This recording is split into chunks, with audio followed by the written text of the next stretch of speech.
All right, how's everybody doing? Hotep, how's everybody doing? Hey, this is Michael Imhotep, founder of the African History Network, host of the African History Network show. I'm a talk show host, researcher, lecturer, and writer. We're finally on. It is Tuesday, May 28, 2019, and we're live.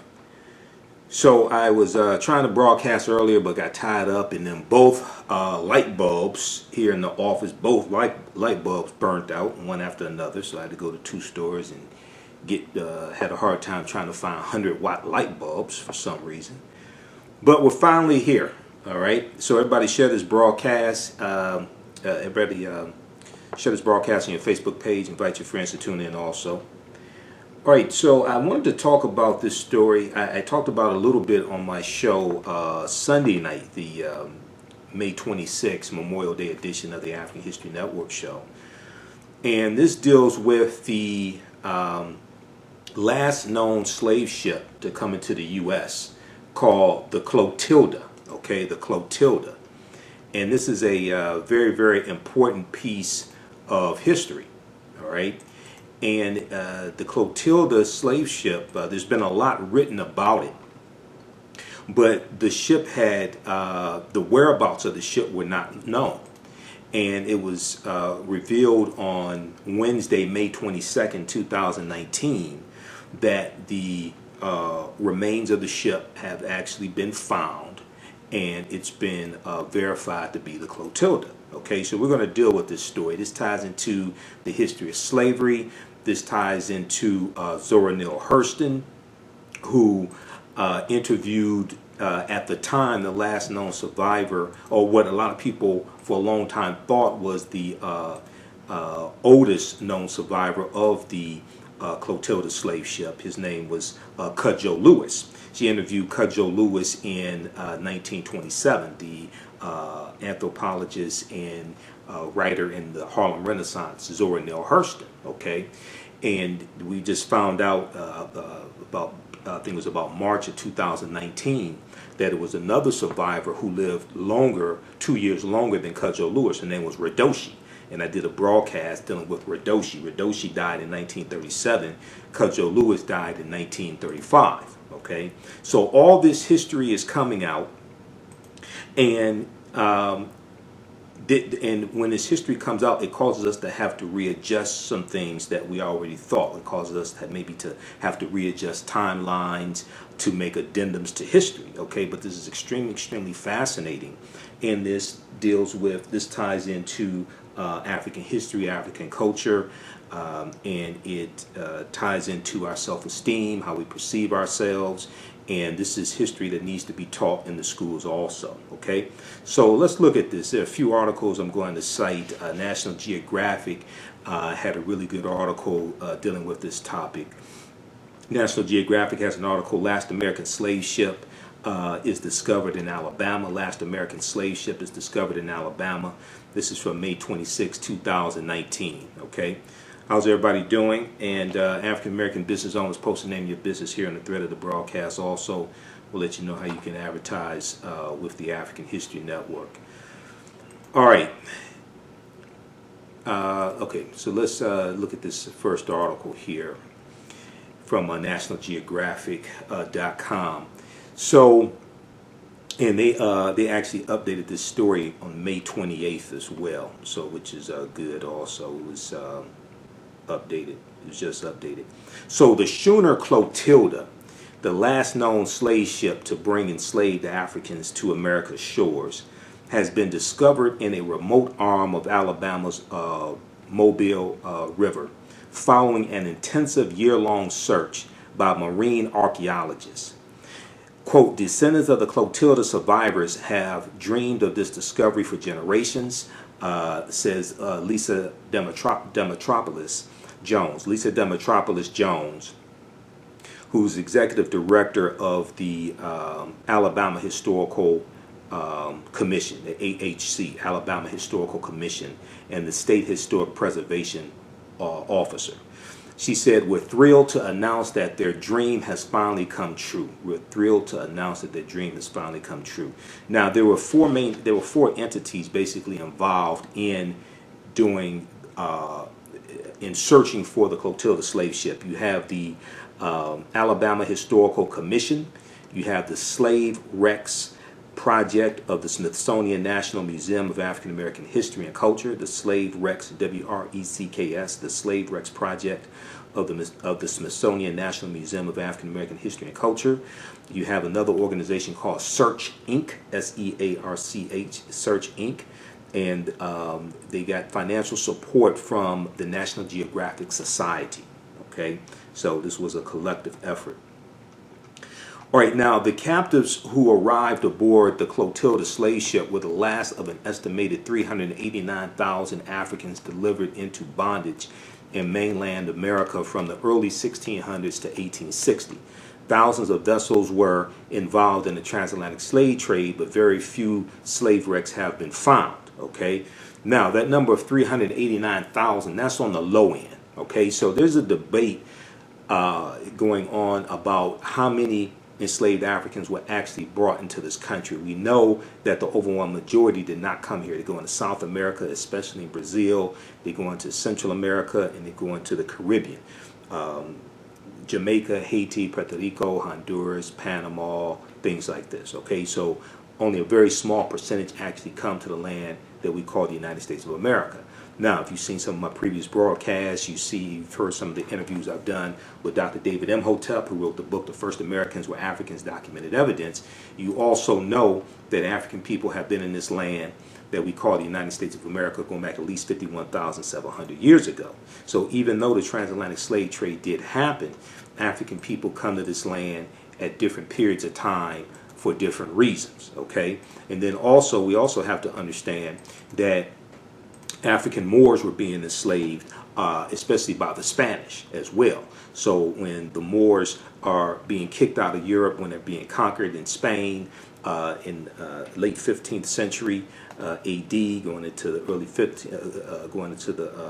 16th century, when they're fleeing in Spain, and also in some being conquered and being enslaved, they're taken into Spanish territories. They're taken into Florida. They're taken into South Carolina, which was Spanish territory, and they're taken into Mexico. Okay, so you have Africans coming here during the transatlantic slave trade, coming from Africa.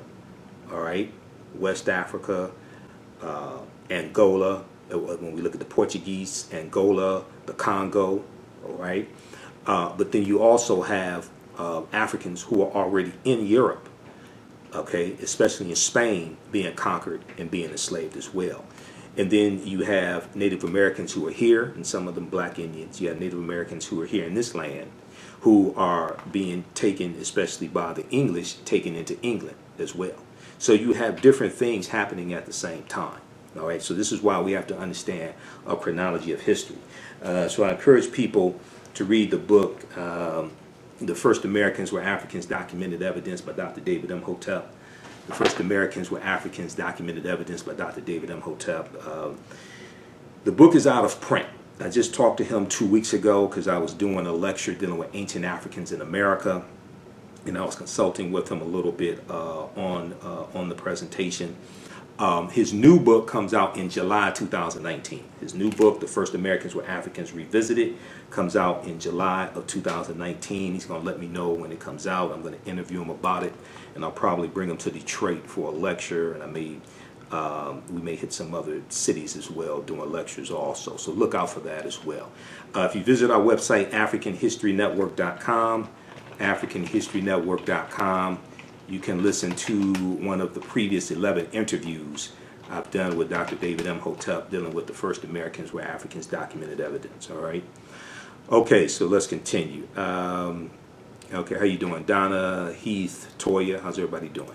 Also, if you like this type of information, you can donate to the African History Network, paypal.me/the AHN show, paypal.me/the AHN show. Or visit our website, AfricanHistoryNetwork.com, AfricanHistoryNetwork.com. That helps us to keep doing the research, broadcast our Sunday night show, etc. And then I have a new online course that I will be teaching It's an 8-week, 16-hour online course, Ancient Kemet, the Moors, and the Ma'afa, Understanding the Transatlantic Slave Trade, what they didn't teach you in school. That's going to start up June 8th. So we'll let you know about that also. All right. Okay, so let's continue. We'll post a link here for the online course for more information. All right, let's continue. Okay, so when we look at the number of 389,000 Africans brought to this country, now you have some people who dispute that. That's on the low end. When I talked to Professor Kaba Hiawatha Kamene, formerly known as Booker T. Coleman, who's in the Hidden Colors documentaries, he and I are in the Black Friday documentaries together from director Rick Mathis, and we're in the Elementary Genocide Part 3 documentary from director Raheem Shabazz. Professor Kaba talks about how we have to look at least 1.4 million Africans brought here. But if we look at the June 2017 article written by Dr. Jahi Issa and Brother Reggie Marbury dealing with reparations is dead, and here's some ideas of how to revive it. They talk about probably about 3 to 4 million Africans being brought to this land. Okay, but 389,000 is on the very, very low end of that spectrum. All right, so thousands of vessels were involved in the transatlantic slave trade, but very few slave wrecks have ever been found. Now, quote, the discovery of the Clotilda sheds new light on a lost chapter of American history, said Frederick Hiebert, Hiebert, who's an archaeologist in residence at the National Geographical Society, which supported the research. He said, quote, this finding is also a critical piece of the story of Africatown, which was built by the resilient descendants of America's last slave ship, end quote. So Africatown is a small town of about 2,000 people. It's just north of Mobile, Alabama. And that was a town that was founded by the survivors of the Clotilda Slave Ship. So the Clotilda comes into Alabama in July of 1860. We know the Civil War starts the following year, April 12, 1861, and the Civil War officially ends June 2nd, 1865. Okay, so that was a town that was founded, and they've been able to hold on to their culture.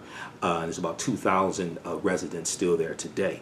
Now, rare firsthand accounts left by the slaveholders, as well as their victims, offer a one-of-a-kind window into the transatlantic slave trade, says Sylvian Diouf, D-I-O-U-F, who is a noted historian of the African diaspora. Now, this sister, I've done some research on this sister. This is a bad sister, Sylvian Diouf.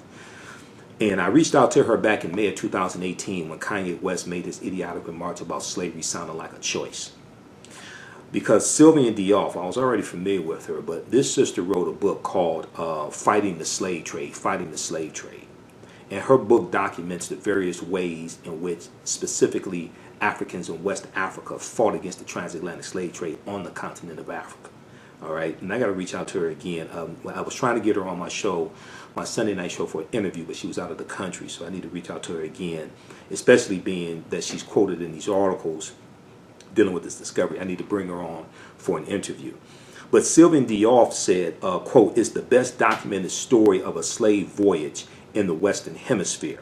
And she wrote a book in 2007 about the Clotilda called Dreams of Africa in Alabama. Dreams of Africa in Alabama.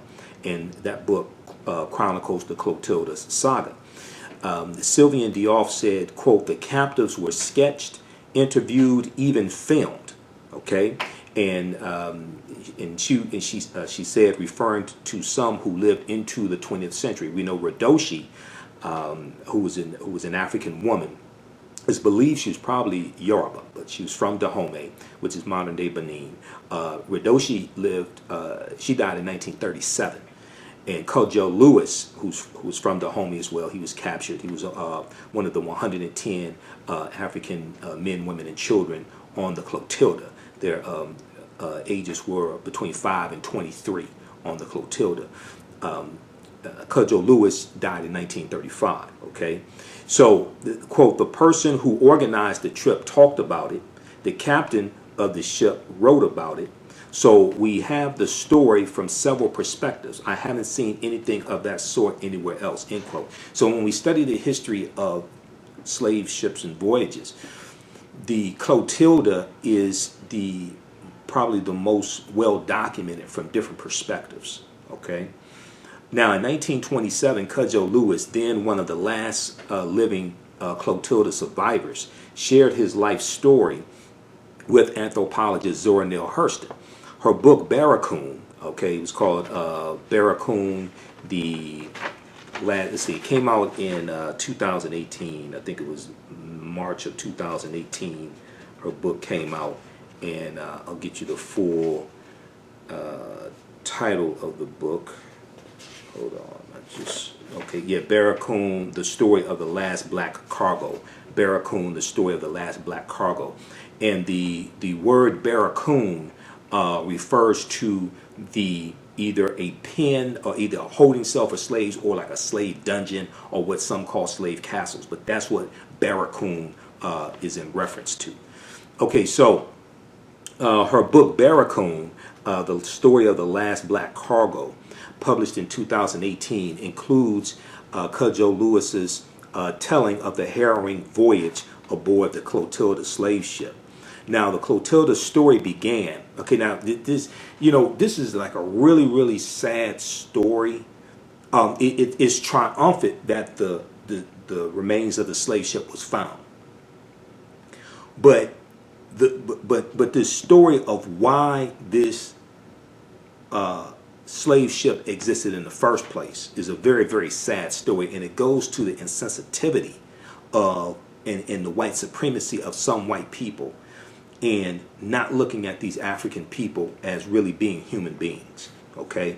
Because they wouldn't treat white people like this. So when we look at the origins of the Clotilda and why it took place, right?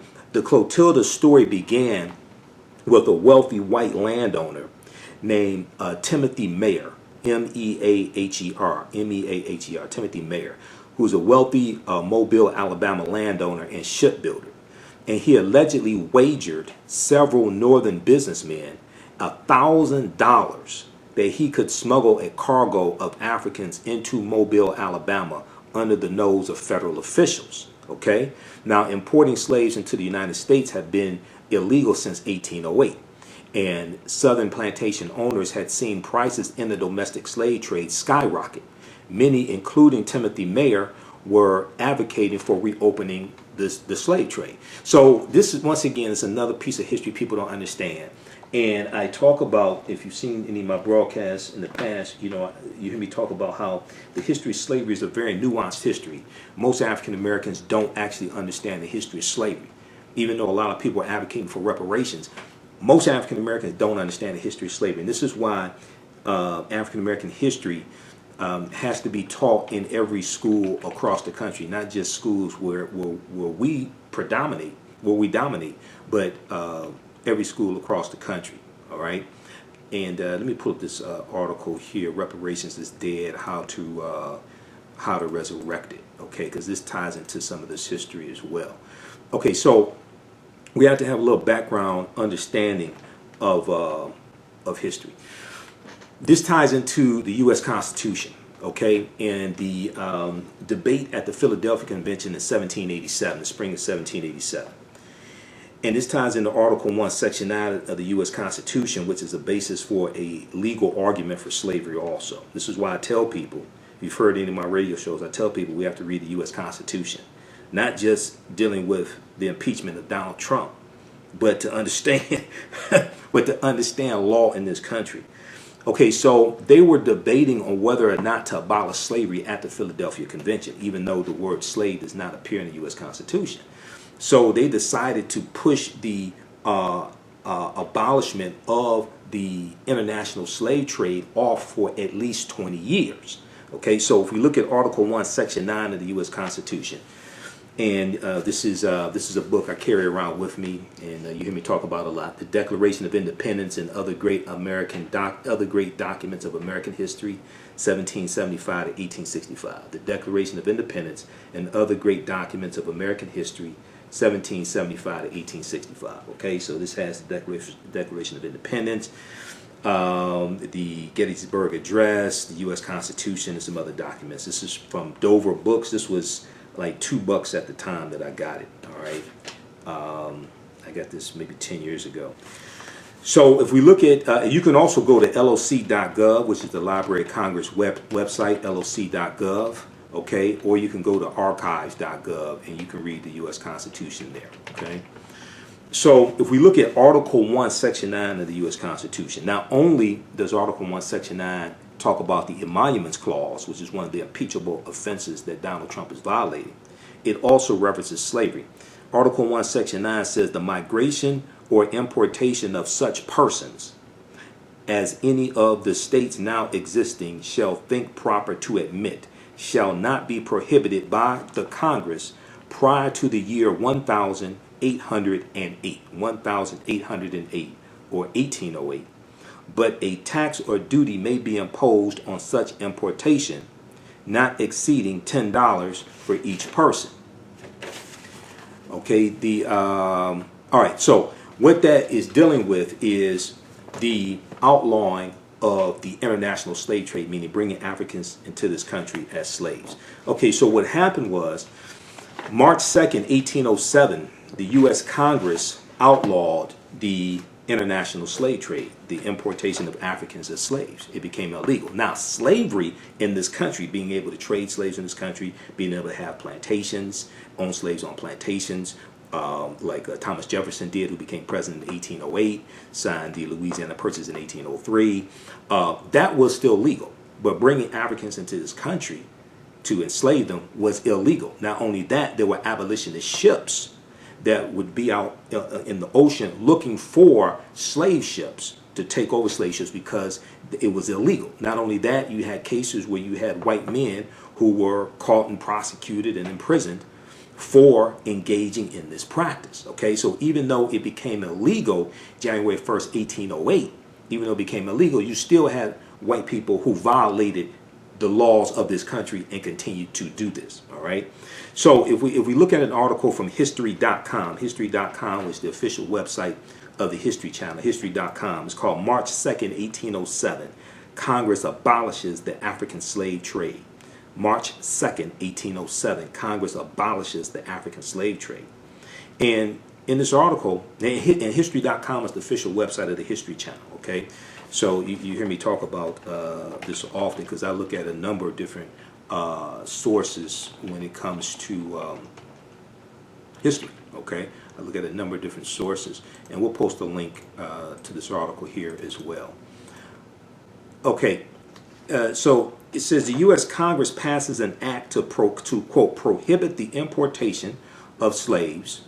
Hold on, let me try to copy this link here for you. All right, just a second here. All right. So this is March 2nd, 1807. Okay, the U.S. Congress passes an act to prohibit the importation of slaves into any port or place within the jurisdiction of the United States from any foreign kingdom, place, or country. Okay, this was a law passed by the U.S. Congress, March 2nd, 1807. Now, the first shipload of African captives to North America arrived at Jamestown, Virginia, August 20th, 1619. Okay, that's Jamestown, Virginia. But keep in mind, the Spanish were bringing Africans into South Carolina in 1526. That's about 100 years before Jamestown, Virginia. So when we talk about August 20th, 1619, people don't talk and people don't say, well, wait, because the Spanish were involved in the slave trade before the English got involved. So dealing with the Spanish colonies, Florida and South Carolina, things like this, that just gets totally left out. But for the most part, for most of the 17th century, European indentured servants were far from numerous in the North American British colonies than were African slaves. Okay, for most of the 17th century, European indentured servants were far more numerous in the North American British colonies than were African slaves. However, after 1680, the flow of indentured servants sharply declined, leading to an explosion in the African slave trade, or what we call the transatlantic slave trade, after 1680. By the middle of the 18th century, Slavery could be found in all 13 colonies and was at the core of the southern colonies' agricultural economy. By the time of the American Revolution, which starts in 1775 and ends in 1783, the English importers alone have brought some 3 million captives to the Americas, according to their number. Now, very quickly here, what's important for people to understand, and if you read Before the Mayflower by Lerone Bennett Jr., which is an excellent book, chapter 2 of his book, he talks about how that first group of Africans who came August 20, 1619, they come on a slave ship called the White Lion. They originally came from, it's a Portuguese ship. They originally come from, it's not Mozambique. It'll come to me. But what happened, Angola, they come from Angola, okay? What happens is that there were 350 of them captured by the Portuguese in Angola in 1619. The name of the ship was the San Juan Batista. The San Juan Batista. That ship is going to be hijacked by English pirates around the Gulf of Mexico. And there's going to be 50 of them who are captured by English pirates and put on two ships called the White Lion and the Treasurer. The White Lion and the Treasurer. And these two ships are going to come into Jamestown, Virginia in August of 1619. And the captain of the ship is going to exchange 20 and odd Africans, okay, on the White Lion slave ship for supplies and food and water. Now, what a lot of people don't know, and historian Daryl Scott, who's a history professor at Howard University, and I've been talking to him a lot on Facebook. He's been interviewed for a number of articles.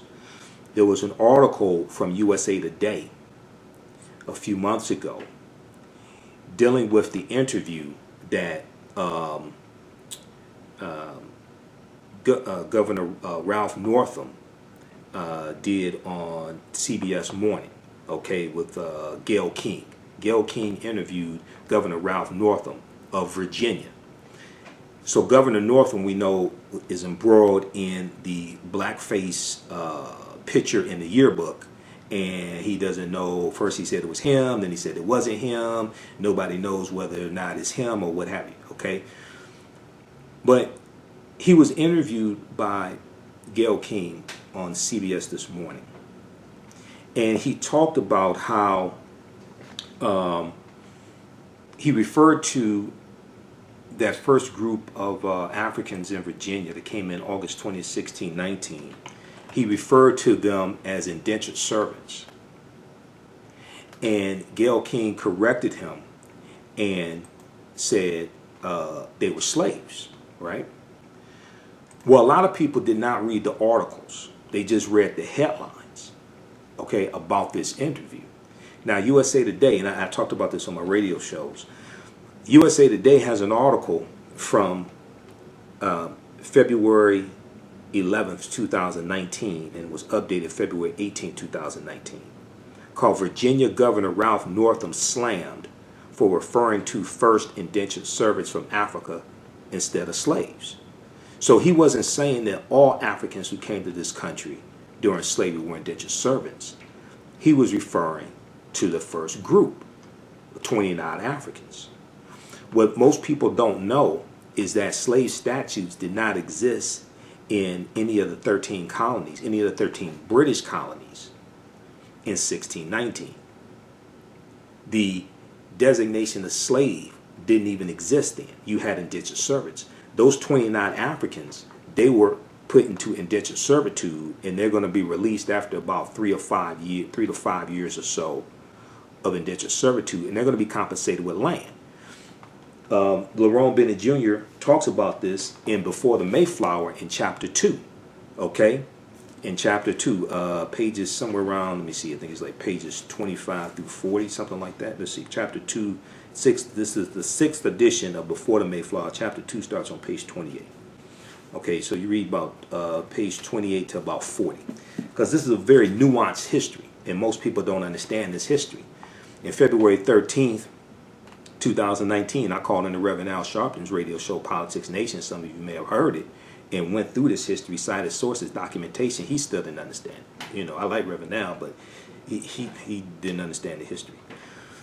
Long story short, he didn't understand the history. I recorded the segment. Maybe I'll put it on YouTube. But anyway,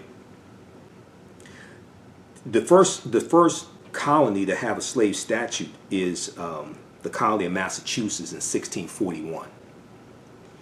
And then Virginia is going to have it in 1661. This is going to be precipitated by the court case in Virginia of a indentured servant, a black indentured servant named John Punch in 1640. Okay. So when you actually and what LeBron Bennett Jr. does is he shows you when the slave statutes start in the colonies. Also, if you go back, if you look in the back of his book, he has a chronology of milestones in history. I mean, this is a really, really crucial book. And what he does is, if we look at, I think it's under 1619. Let's see here. I have it bookmarked. Yeah. Okay. 1641. So this is page 443. Landmarks and milestones. Okay. Landmarks and milestones. And then we go to 1641, December 1641, Massachusetts became the first colony to give statutory recognition to slavery. Other colonies followed. Connecticut 1650, Virginia 1661, Maryland 1663. See, when August 20th, 1619 happens, the concept, the statute of slave, the designation of slave doesn't even exist in the British, in what we know as the 13 British colonies. I'm not talking about the Spanish colonies. They were more advanced in the slave trade. I'm talking about the British colonies. Okay? So if we look at this article, okay, I'm giving you some background historical information so we can understand what precipitated the Clotilda Slave Ship, what precipitated Timothy Meaher to even engage in this and to bet that he could bring Africans into this country to circumvent federal authorities, and why it was illegal. So we have to have some background understanding of history to understand all of this. So if we look at the article from USA Today, Virginia Governor Ralph Northam slammed for referring to first indentured servants from Africa instead of slaves. Governor Northam talks about going to where the Africans came in, the port where they came in. Okay, I think it was Port Comfort, and I want to get the exact. I want to get his exact quote here. Let me scroll down to it. Just give me a second here. Okay, but what he said is that he went to the port. Okay, let's see here. At the start of the interview, Governor Ralph Northam referred to, quote, the first indentured servants from Africa, end quote, who arrived in Virginia, and he faces backlash from critics accusing him of minimizing historic horrors with a euphemism for slavery. Quote, well, it has been a difficult, so Gayle King is interviewing him, and if you look at Virginia's history, we're now at the 400th year anniversary, just 90 miles from here. In 1619, the first indentured servants from Africa landed on our shores, and Gayle King said, also known as slavery. Okay, he said yes. Okay, now I don't even think Gayle King knew that slave statutes didn't exist and these Africans were put into indentured servitude, because if she did, I think she would have said so. This is a very nuanced history that a lot of people don't understand. So if you read the full article, what happened is that Governor Northam went on to explain that when he was at the Governor Northam explained that he recently visited Fort Monroe, the site where those first Africans arrived. and he was corrected by a historian after he referred to them as enslaved. So here's what happened. See, this is what people are not saying about this interview. Governor Northam is there at that point, and he refers to them as enslaved, and a historian there corrects him and says that it's basically more correct to refer to them as indentured servants. Why? Because at this time, slave statutes don't even exist in any of the 13 colonies. They're not going to come along for another 21 years. So Governor Northam said, quote, "A historian advised me that the use of indentured was more historically accurate." Okay, Governor Northam said in a statement to CBS this morning. "The fact is, I'm still learning and committed to getting it right." All right. Now, in the article, so also if you read this article, you see a tweet from Kurt Eichenwald, who's a journalist. Kurt Eichenwald, February 10th, 2019, tweeted, "Folks, learn your damn history. Northam is correct. First black Africans brought to Virginia in 1619 were indentured servants. Gayle King is wrong. There were no laws for slavery in Virginia till 1661. The evolution from indentured servitude to slavery is essential to understand depth of evil of slavery." Okay, he's correct. Now, historian Darrell Scott was also quoted in this article as well, and let me go to his quote also. All right. And historian Darrell Scott said, quote, "They had indentured people in Virginia, and some people may have seen Africans just like they saw other indentured people. We know some people became free, which is true. So it looks like they were treated like every other indentured person," end quote. And he's a history professor at Howard University. Okay, Darrell Scott. He was quoted. He was interviewed by USA Today. He was interviewed by. He told this to a writer for USA Today's Black History Month special.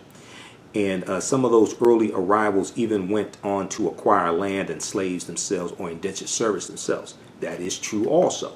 If you read Before the Mayflower by Lerone Bennett Jr., chapter 2, Lerone Bennett Jr. lays out that history as well. It's a very, very nuanced history.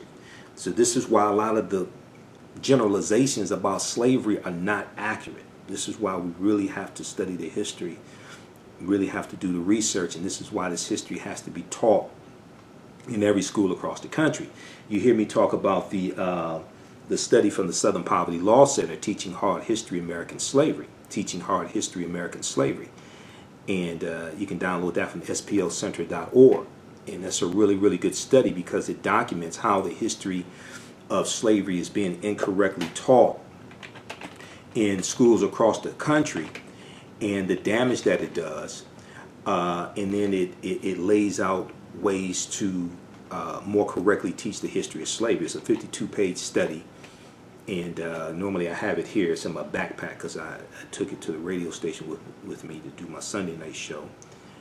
Let me see. Let me give you the link for it here. It's a PDF. You can download it. It's a PDF.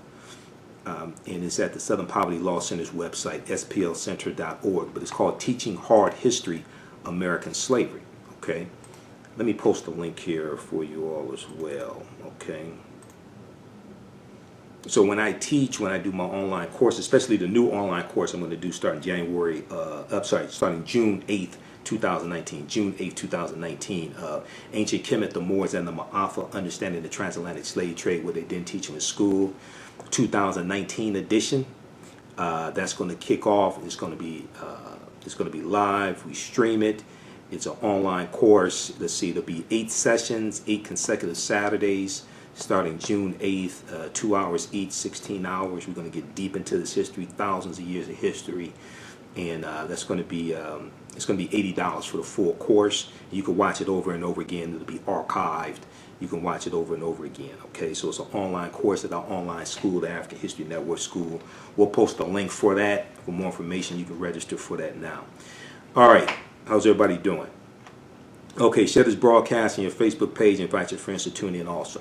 So I have to give you this background information so we can even understand why the Clotilda voyage took place in the first place. We have to understand this background information. All right, so if we go back to the, so let me see, did I post the article from, let me post the article from USA Today, okay, dealing with Governor Northam. So even though Governor Northam did something stupid, right, a history lesson comes from his stupidity. Because a lot of people didn't know this history. And USA Today wrote about it. Okay, so let's go back to March 2nd, 1807. The article from history.com, which is the official website of the History Channel. Congress abolishes the African slave trade. Okay, let's go. Let's see, where is that? All right, here we go. All right, so by the time the American Revolution happened, the English importers alone had brought some 3 million captive Africans to the Americas. Now, after the American Revolutionary War, which ends in 1783, as slave labor was not a crucial element of the northern economy, most northern states passed legislation to abolish slavery. It was more critical to the southern states because this is where the majority of the plantations were, and this is where the majority of the larger plantations were. The southern climate was also a better climate. The weather was also a better climate for growing certain types of crops as well. However, in the South, the invention of the cotton gin in 1793, made cotton a major industry and sharply increased the need for slavery. It was the cotton gin in 1793 and also copies of the cotton gin in 1793 as well. Tension arose between the North and the South as the slave or free status of new states was debated. Okay. Now, in January 1807, with a self-sustaining population of over 4 million slaves, okay, January 1807, a self-sustaining population of over 4 million slaves in the South, some Southern congressmen joined with the North in voting to abolish the African slave trade, an act that became effective January 1st, 1808. The widespread trade of slaves within the South was not prohibited. Okay. However, and children of slaves automatically became slaves themselves, thus ensuring a self-sustaining slave population in the South. So it passes Congress March 2nd, 1807, goes into effect January 1st, 1808. This specifically dealt with Africans coming to this country, being captured and coming to this country and put into slavery. That was illegal, but it was still legal to breed slaves. It was still legal to have slave plantations in this country. Okay, you're having a growing number of free states in the country as well. And then when we look at the Imhotep slave ship 1839 that comes to this country, right? It's about 52, 53 Africans. Joseph St. Q. We know about Joseph St. Q and the Imhotep. Well, that case goes to court and they win their case because it's illegal for Africans to come into this country as slaves. This is after 1808. So that case goes to court and those Africans win their freedom. All right, so Great Britain also banned the African slave trade in 1807, but the trade of African slaves to Brazil and Cuba continued until the 1860s. By 1865, some 12 million Africans had been shipped across the Atlantic Ocean to the Americas. Now that 12 million, that's on the low end. That's on the low end. That's a very, very conservative low ball number. And more than 1 million of these individuals had died from mistreatment during the voyage. That's another low ball number as well. In addition, an unknown number of Africans died in slave wars and forced marches directly resulting from the Western Hemisphere's demand for African slaves. Now, when we study Professor Kaba Hiawatha Kamene, formerly known as Booker T. Coleman, when we study Dr. John Henry Clark, they say our numbers start with 100 million. Okay, that doesn't mean 100 million. That doesn't mean 100 million made it to the final destination. They're talking about 100 million who were captured, died in raids on African villages, died on the way to the slave dungeons or forts that were along the coast of like West Africa, for instance, died in the dungeons, those who were put on the ship, those who downed the ship. But when they talk about 100 million, they're talking about in total. We're looking at least 100 million, because this goes on from basically 1440 to 1888. You're looking at 448 years. Brazil was the last country to outlaw the slave trade. And we see the Portuguese get involved in the transatlantic slave trade right about 1440. They were the first ones involved. So we're talking about 448 years.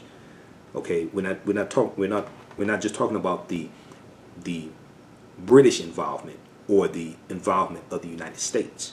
We're talking about all of these European countries. We're talking about Germany, Spain, Portugal, Britain, Denmark, all these European countries, France, Belgium. Okay, so we're talking about them collectively. All right, read this article from history.com. This gives some background information on this, and this also deals with law. This deals with the U.S. Constitution. This ties into Article 1, Section 9 of the U.S. Constitution. Okay, so we have to have this background understanding of this history to understand the history of the Clotilda and the significance of the Clotilda and why the ship was even burned in the first place. It was illegal for them to engage in the slave trade. Why was it illegal? Because it was banned by Congress, okay, which went into effect June 1st, 1808. Why was it banned by Congress? It was stipulated in Article 1, Section 9 of the U.S. Constitution in 1787, which put a 20-year clause in it, and it stated the earliest that this could go into effect was 1808. So you have to understand history. You have to understand law to be able to understand this. And so when I hear people say, well, you know, they don't want to deal with the Constitution. The Constitution is written by slave owners. Well, you don't say the Constitution is written by slave owners when you talk about exercising your Second Amendment right to bear arms, or your First Amendment right to freedom of religion, freedom of speech, freedom of assembly, freedom of the press, or your Fifth Amendment right against self-incrimination. That even though those are amendments and were not part of the original Constitution in 1787, they were added in 1791, called the Bill of Rights. They're still amending the Constitution. When you talk about your right to vote, that goes back to the 15th Amendment for African Americans, 1870. That's an amendment to the Constitution.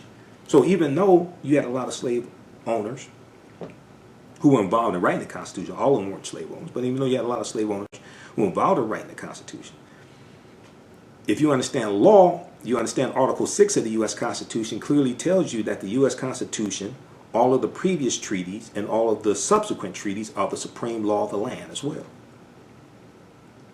All right, let's continue. How's everybody doing? African American business owners, post your name, your business here on the thread of the broadcast. Email us at customerservice@africanhistorynetwork.com, customerservice@africanhistorynetwork.com. We'll let you know how you can advertise with the African History Network. We have a few new advertisers as well. Hey, you know, springtime is here and summer is coming up quickly. And a lot of people want to get in shape for the summer. I'm back working out myself. Getting really in tip-top shape. I'm gonna get down to 20 pounds to drop, get down to 170 pounds. But a lot of people want to get back in shape, and the Fast Life 28-Day Challenge is here to help you. Visit their website, tfl28.com, tfl28.com. Are you ready to lose weight in inches? You want to increase your energy? You want to improve blood sugars and blood pressure readings, conquer food addiction and cravings. Now, the Fast Life 28-Day Challenge is an online coaching program to help members tap into their body's natural ability to repair itself via fasting. In this challenge, they focus on utilizing fasting, whole foods, and movement to improve metabolic conditions such as obesity, high blood pressure, pre-diabetes, type 2 diabetes, high cholesterol, fatty liver, and more. Visit their website, tfl28.com, tfl28.com. Imagine what your health could look like after 28 days of a structured fasting regimen, healthy habits, and 3 coaches holding you accountable on a daily basis. Now, they have a new cohort starting up. It's 4 weeks, and they give you 5 habits. This lasts for 28 days. And they also have a private Facebook group to help you on a daily basis also. Visit their website, tfl28.com, for more information. Let them know you find out about this from the African History Network. All right. let's continue. Okay, so we looked at Congress abolishing the transatlantic slave trade, and then also there was another good article from a couple other good articles dealing with this. New York Times, December 30th, 2007, Forgotten Step Toward Freedom, Forgotten Step Toward Freedom, Forgotten Step Toward Freedom by historian Eric Foner, okay? And he talks about the transatlantic slave trade being abolished also in 1808. And then also there was a good article from Politico.com, Congress votes to ban slave importation, March 2nd, 1807. Congress votes to ban slave importation, March 2nd, 1807. This is from March 2nd, 2018 by Andrew Glass for Politico, okay? And he, in the article, just one segment of the article, he talks about how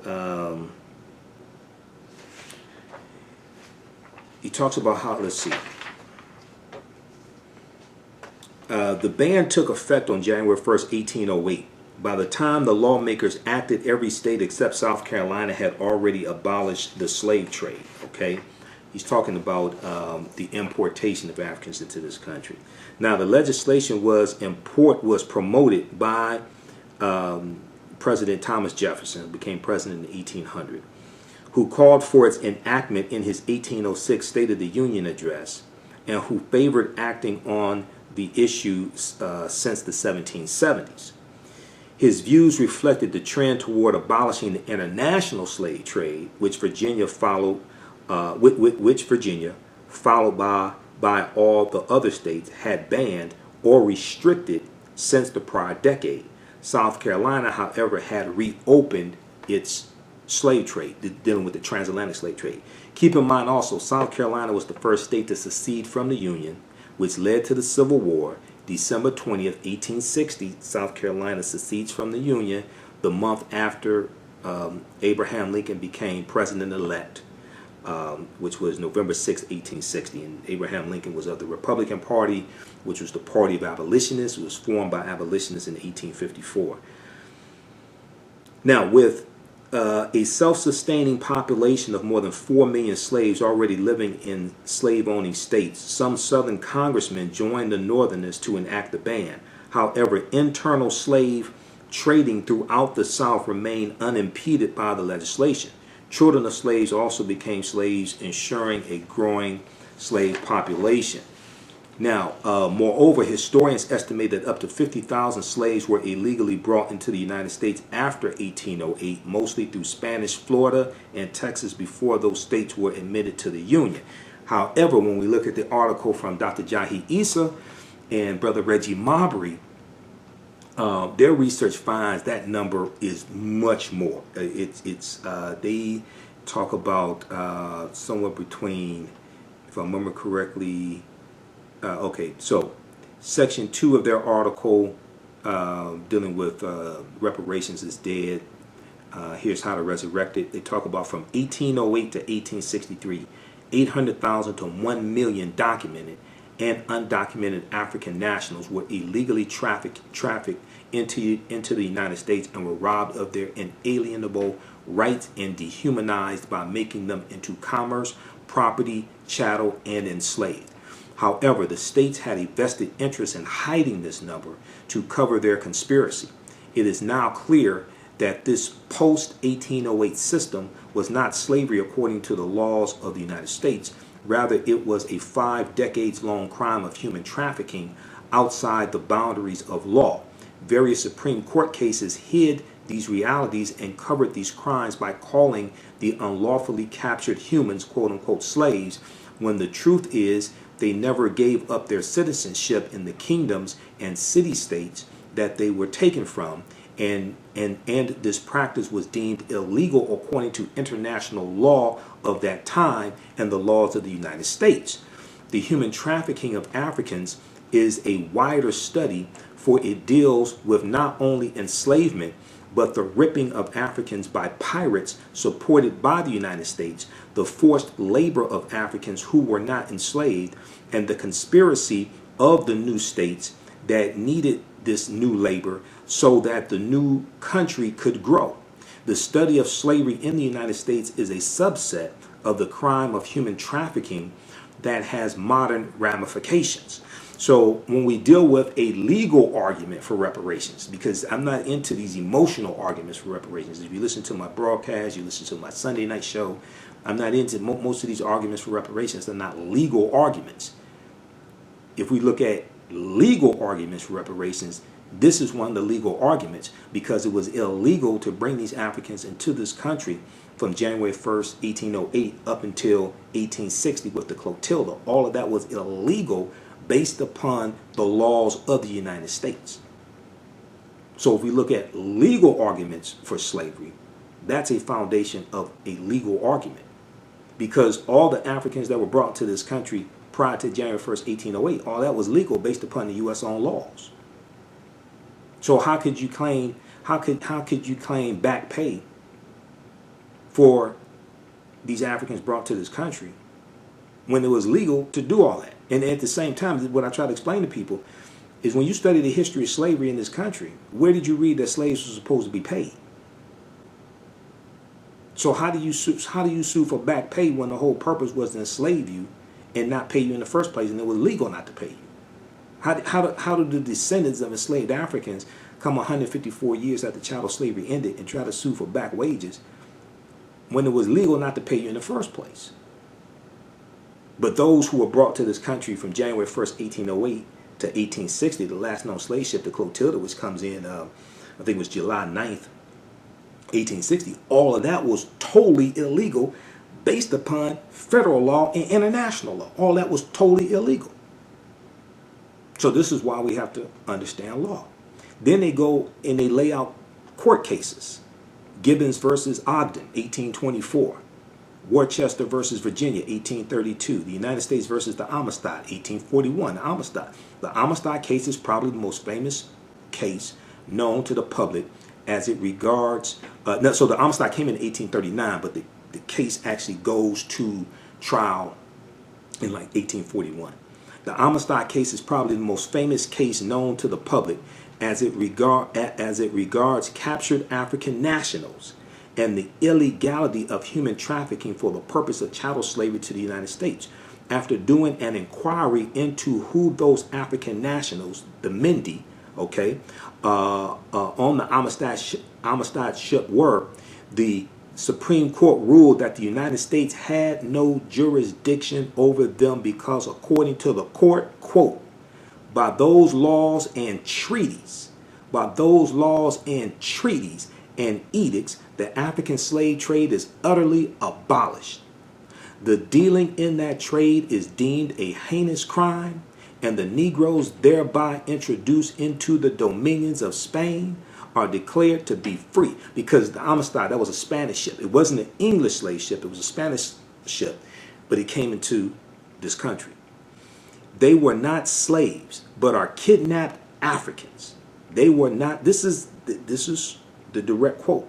Okay, this is direct quote based upon the Supreme Court. This was a Supreme Court case. Okay, the Amistad, the United States versus the Amistad. This was a U.S. Supreme Court case. Who was one of the defense attorneys? John Quincy Adams, former 6th president of the United States, son of John Adams, 2nd president of the United States.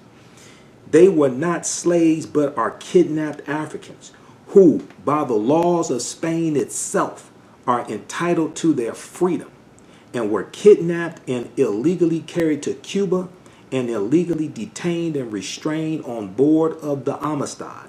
There is no pretense to say that they are pirates or robbers, end quote. Now, this analysis given by the Supreme Court speaks directly to the illegal capture and kidnapping of African nationals. In the case, the abduction of sovereign Mende people of West Africa, it is in this moment that the U.S. Supreme Court could have expanded this inquiry to make a distinction from the illegal practices taking place in the sovereign territories of Africa and later in the United States by U.S. citizens, where the law of the land had, quote, utterly abolished, end quote, human trafficking after 1808, or basically January 1st, 1808. This all deals with law. Okay? So I'm going to post this article once again. You've heard me talk about it many times. How you doing, Gino and Jay, Marie, and Percy? Everybody share this broadcast on your Facebook page. Invite your friends to tune in as well. You're not going to hear this type of information at a whole lot of other places. There are a few other people that deal with this, but there ain't going to be a whole lot of other places you get this type of information, especially put together like this as well. All right. Okay. Let's continue here.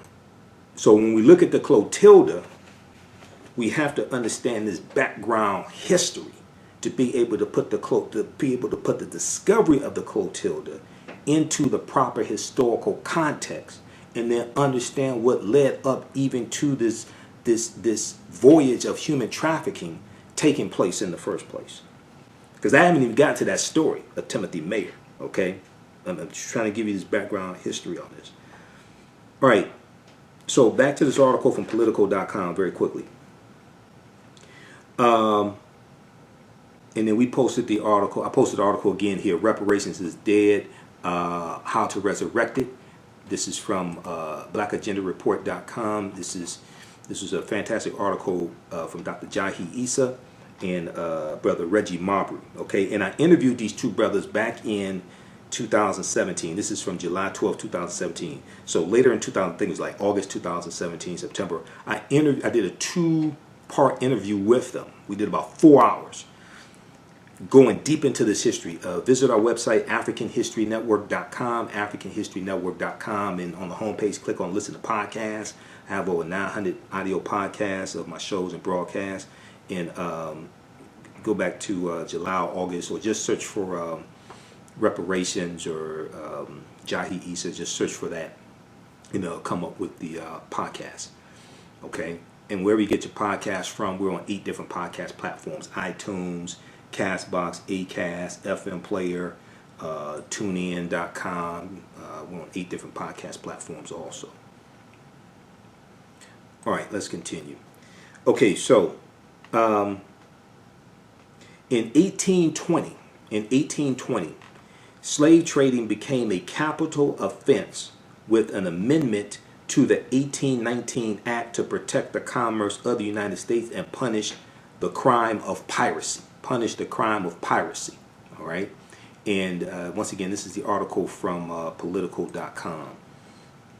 A total of 74 cases of slaving were brought in the United States from 1837 to 1860, but few ship captains were convicted, and those who were usually convicted usually received trifling sentences, which they often could avoid.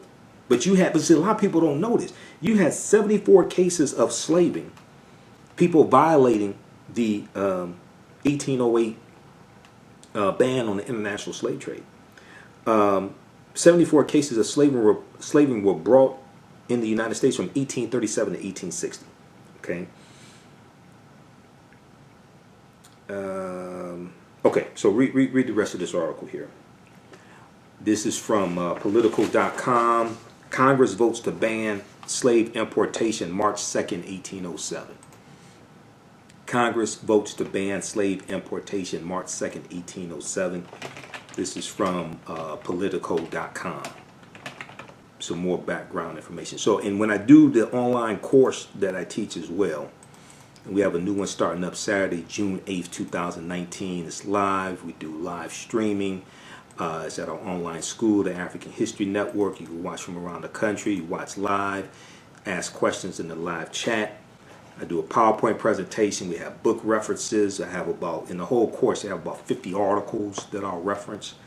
So if you've seen some of it before, this is a lot new information, because last time I did it live was September, I think, 2017. So I have new archaeological discoveries that I'm incorporating into the class. I'm laying out the whole curriculum now. Okay, so we'll post a link for that. You can start registering for it now. It's going to be $80, and it's for 8 weeks. You can watch it over and over again. There'll be some bonus content also.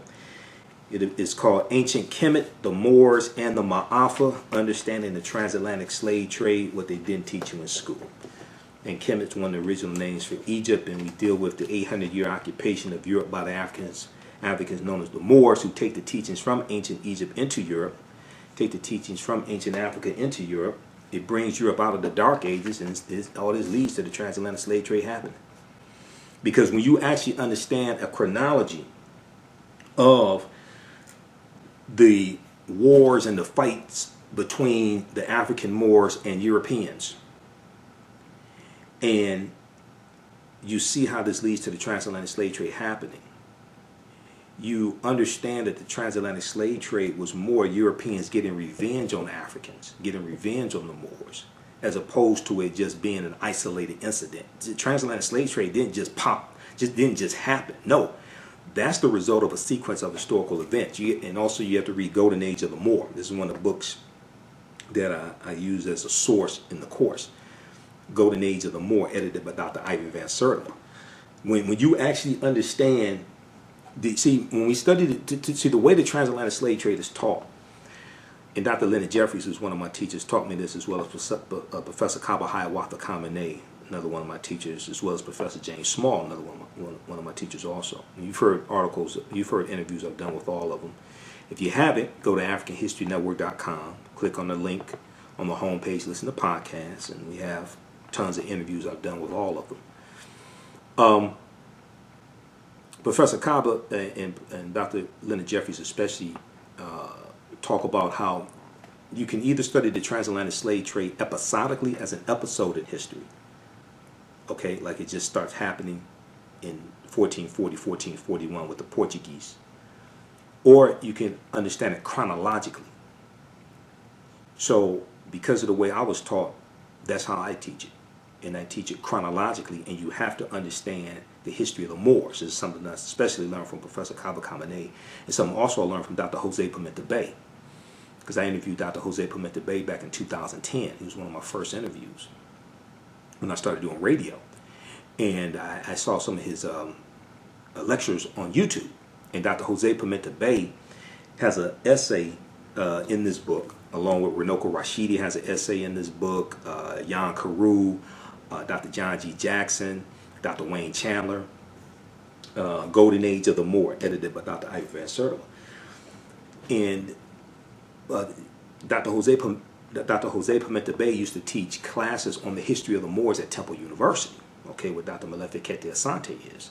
And last I heard, Dr. Bay is at Berea College in Kentucky. Okay, I got to get in contact with him. I need to do another interview with him. But he talked about really understanding this history leading up to the transatlantic slave trade also. Okay, so when you understand the 800-year occupation of Europe by the Africans known as the Moors, who go into the Iberian Peninsula today known as Spain and Portugal, in 711 AD. They go through Morocco, they go into the Iberian Peninsula, fight against the Vandals and the Visigoths, defeat them, settle in southern Spain. And they go all throughout Europe. They go into France, they go into Italy, they go into places like Sicily, Crete, they go into Austria, Germany, they're in Holland. When you actually understand this chronology of history, you understand that the transatlantic slave trade was really Europeans getting revenge on the Africans they had been dealing with for hundreds of years in Europe. And the other thing is, the Moors intermixed with the European population. African men intermixed with white women.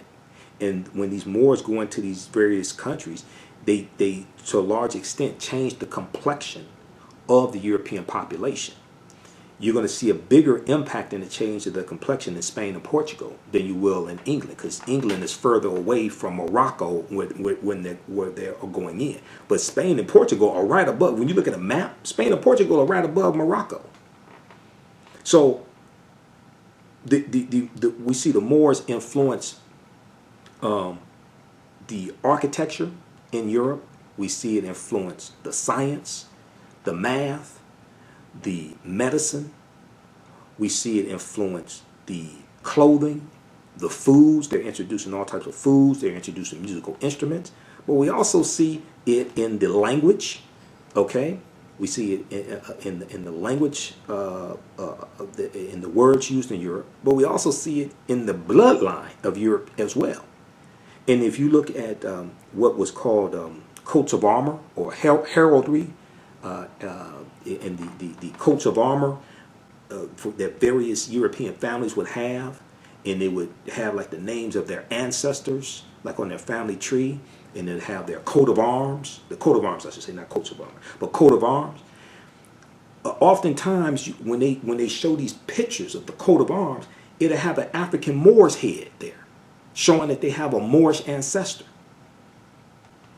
So this is a deep history. Okay, how you doing, John Ray,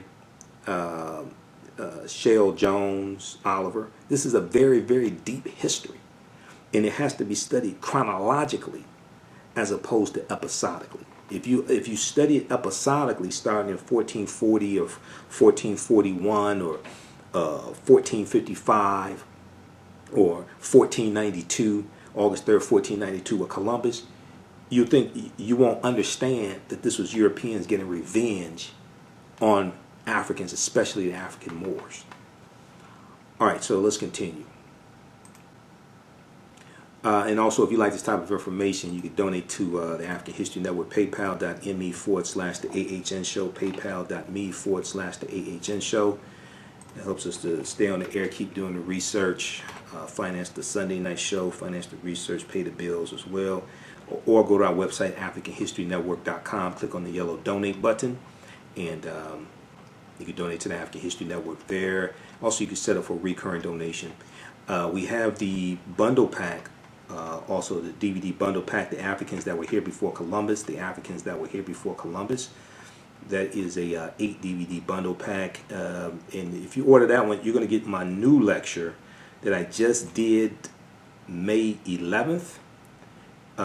Here in Detroit, Ancient Africans in America Before Columbus and Slavery, from Kemet to Wakanda.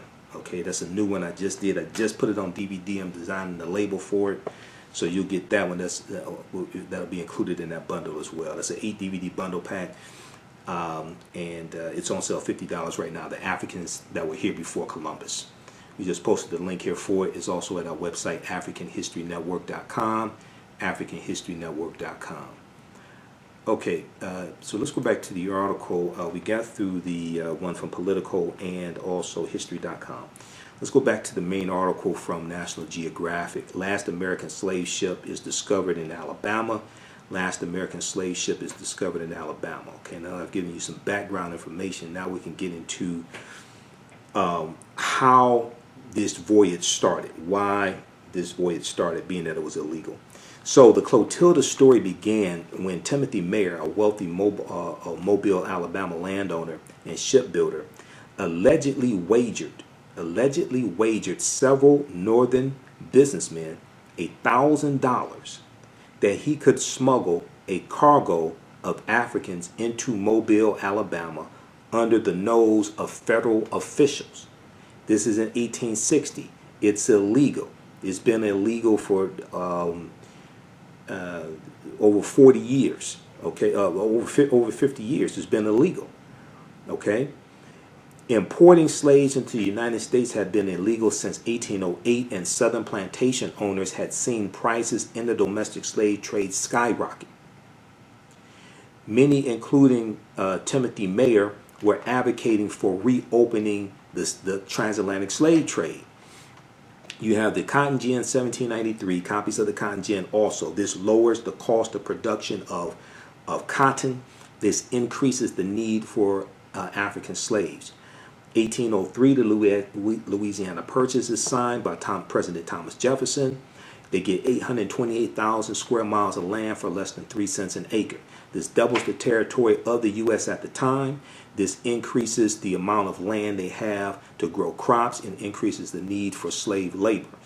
They're going to carve about 15 states out of that new land. All of the states are not going to be slaveholding states. They try to keep a balance between slaveholding states and non-slaveholding states. Clotilda comes in 1860. 1854, you had the Kansas-Nebraska Act of 1854. The Kansas-Nebraska Act left it up to the inhabitants of Kansas and the new territory out west. It left it up to the inhabitants to determine whether or not those states would have slavery as opposed to it being dictated by the U.S. Okay, Kansas-Nebraska Act 1854. As a direct result of that, the Republican Party is founded in 1854 by groups of abolitionists to be the counter to the Democratic Party. You have, okay, and then also in 1852, you have the book by Harriet Beecher Stowe comes out, Uncle Tom's Cabin. Uncle Tom's Cabin really exposed a lot of the horrors of slavery in this country, and it galvanized the abolitionist movement as well. Okay, it became a best-selling novel, sold about 300,000 copies his first year. If you read Dirty Little Secrets About Black History, Volume 1, I think it's Volume 1 by Dr. Claude Anderson, who's a friend of mine, one of my teachers also, Dr. Claude Anderson. He talks about the impact that the book had on this country, and the book was banned in Maryland, the state of Maryland. Okay, the book was banned in the state of Maryland. The book is based upon the life of an abolitionist named Josiah Henson. Josiah Henson was a former slave who ran away with his family from a plantation in Maryland, and they go and live in Canada. And he becomes an educator, a Methodist minister, and a operator of the Underground Railroad. He becomes an abolitionist. He writes an autobiography, about his life.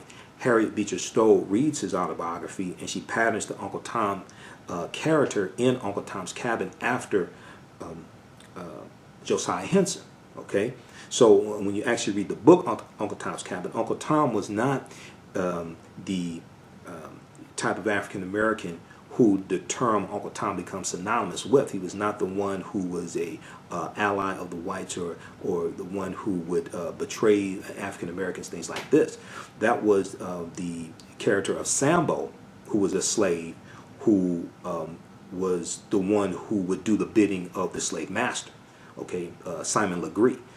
So people really have to study the novel Uncle Tom's Cabin, because a lot of the perceptions that we have of the term Uncle Tom and what it means are actually incorrect. If you actually understand Uncle Tom's Cabin, Uncle Tom was actually the slave who was the hero. He was the slave who would take cotton out of his sack to put it in the sack of other slaves who didn't meet their daily quota, so they wouldn't be beaten. He was the one who refused to beat black women, and he's eventually going to be beaten to death by the slave master. Okay, so there was an episode of The Jeffersons where Louise's cousin, who was a butler, and George didn't like him and said he was sedity and talked proper and things like this. He comes to visit, and the term Uncle Tom comes up. Lionel brings up the term Uncle Tom, and the uncle schools George and Lionel, on who the real Uncle Tom was, and he mentions Josiah Henson. Okay, so do some research on that as well. All right,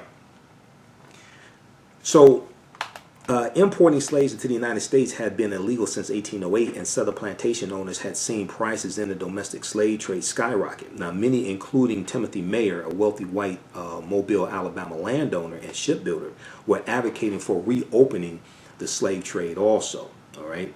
Now, Timothy Meaher chartered a sleek, swift schooner named the Clotilda and enlisted its builder, Captain William Foster, to sell it to the notorious slave port in present-day Benin, which was Dahomey in West Africa. Dahomey, Dahomey, to buy African captives, African slaves. Now, or African captives. So, Captain William Foster left West Africa with 110 young men, women, and children crowded into the Clotilda's hold. One girl reportedly died during a brutal 6-week voyage. So it was a six-week voyage, and also this voyage came directly from West Africa. Now, there was a slave ship that was discovered in 2015, and this one was the São José. The São José Paquete de Africa. This was a Portuguese slave ship. It set sail in 1794. It originally had 543 captives, but there were 331 who survived. And this slave ship was discovered in 2015. Okay, so the Clotilda is not the first slave ship to be recovered or discovered. All right, but there have only been a few. History.com had an article from January 31st, 2019. First wrecked slave ship discovery yields brutal details. First wrecked slave ship discovery yields brutal details. Okay, so the Clotilda is the second one that I know of. The second one I know of. I'm not exactly sure how many have been discovered. Not many, but that's the second one that I know of. The Clotilda. Also, Tamron Hall on MSNBC back in 2015, she did a segment talking about this discovery of the San Jose, okay? And she interviewed somebody, an expert about this as well. I'll post a link because I have that clip archived also. All right. So after transferring the captives to a riverboat owned by Timothy Meaher's brother, Captain William Foster burned the slave ship, the Clotilda, to the waterline to hide their crime, okay, because this was illegal. The Clotilda kept her secrets over the decades, even as some deniers contended that the shameful episode never occurred. Now, after the Civil War ended and slavery was abolished, the Africans longed to return to their home in West Africa. Lacking the means to return home, they managed to buy small plots of land north of Mobile, Alabama, where they formed their own tight-knit community that came to be known as Africatown, and it still exists today. There in Africatown, they made new lives for themselves, but never lost their African identity. Many of their descendants still live there today and grew up with stories of the famous slave ship that brought their ancestors to Alabama. Lorna Woods is a descendant of those Africans who came on that slave ship, the Clotilda. And she said, if they find evidence of that ship is going to be big.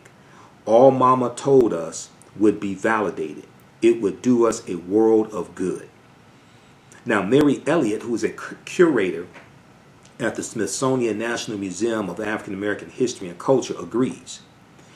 Mary Elliott said, quote, there are many examples today. The Tulsa race riots of 1921, June 1st, 1921 in Black Wall Street. This story of the Clotilda, even the Holocaust, where some people say it never happened. Now, because of the archaeology, the archival research, the science combined with the collective memories of the community, it cannot be refuted. They are now connected to their ancestors in a tangible way. Knowing this story is true, end quote. Knowing this story is true. All right. And so I'm going to get into how this slave ship was discovered, which is, I mean, just fascinating just fascinating by itself, how the slave ship was discovered. Okay. I want to look at, I think I still have it pulled up, yeah. I want to look at an excerpt of Zora Neale Hurston's book that was posthumously published in 2018 called Baracoon. Baracoon, the story of the last black cargo. This is the story of the Clotilda Slave Ship, its voyage, what happened, and she interviewed Cudjo Lewis, okay, in this book. And I was looking at an excerpt of the book at Amazon.com, and I'm going to order this book as well because I want to read it. Okay, I want to pull this up here because I was looking at an excerpt of this book that really ties into this history. Okay, so in the book, in the beginning, she said, I'm not sure which page this is, but it talks about the definition of Baracoon. The Spanish word Baracoon, B-A-R-R-A-C-O-O-N, translates as barracks and is derived from baraka, B-A-R-R-A-C-A, which means hut, H-U-T. The term Baracoon describes the structures used to detain Africans who would be sold and exported to Europe or the Americas. These structures sometimes are also referred to as factories, stockades, corrals, and holding pens were built near the coast. Okay, they could be as insubstantial as a slave shed or as fortified as a slave house or slave castle, or what we call slave dungeons. Okay, wherein Africans were forced into the cells of dungeons beneath the upper quarters of European administrators. Africans held in these structures had been kidnapped, captured in local wars and raids, or were trekked in from the hinterlands or interior regions across the continent. Many died in the barracoons as a consequence of their physical condition upon arrival at the coast or the length of time it took for the arrival of a ship. Some died while waiting for a ship to fill, which could take 3 to 6 months. This phase of the traffic was called the coasting, C-O-A-S-T-I-N-G, coasting period. During the years of suppression of the traffic, captives could be confined for several months. All right. Now, it goes on to talk about. Let's see, where is it here? It goes on to talk about the capture of. Here we go. In the introduction, it goes on to talk about the capture of Cudjo Lewis and the other Africans who were put on the Clotilda Slave Ship. There was a total of 110 of them. Okay. On December 14th, 1927, Zora Neale Hurston took the 3:40 p.m. train from Penn Station, New York, to Mobile, Alabama, to conduct a series of interviews with the last known surviving African of the last American slaver, the Clotilda. His name was Kossola, K-O-S-S-O-L-A, but he was called Cudjo Lewis, C-U-D-J-O. He was held as a slave for 5.5 years in Plateau Magazine Point, Alabama, from 1860 until Union soldiers told him he was free. Kossola, K-O-S-S-O-L-A, lived out the rest of his life in Africatown Plateau, which is north of Mobile, Alabama. Zora Neale Hurston's trip south was a continuation of the field trip expedition she had initiated the previous year. Okay, now, Oluwale, so his full name was Oluwale Kossola. I'm not sure how to pronounce the first name. First name sounds Yoruba, Olu, as in reference to Olodumare, which is the supreme being or God in the Yoruba spiritual system of Ifa. O-L-U-A-L-E, okay? Oluwale, I'm not exactly sure how to pronounce that, but it's Olu. But Kossola had survived capture at the hands of Dahomean warriors from the kingdom of Dahomey. The Baracoons, at the slave fort in the Middle Passage. Okay, he had been enslaved. He had been enslaved. He had lived through the Civil War and the largely unreconstructed South. We know 1865 to 1877 is the period of time called Reconstruction. Dr. Henry Louis Gates just did a 4-part series on PBS called Reconstruction. You can go to pbs.org, and just search for Reconstruction. You can watch all 4 installments in their entirety. Now, Cudjo Lewis had been enslaved. He had lived through the Civil War and the largely unreconstructed South, and he had endured the rule of Jim Crow. He had experienced the dawn of a new millennium, that included World War I, which was from 1914 to 1918, and the Great Depression, which we know starts in 1929. Within the magnitude of the world events swirled the momentous events of Kosola's or Cudjo Lewis' own personal world. Now, Zora Neale Hurston was a cultural anthropologist, folklorist, ethnographer, folklorist, and was eager to inquire into his experiences.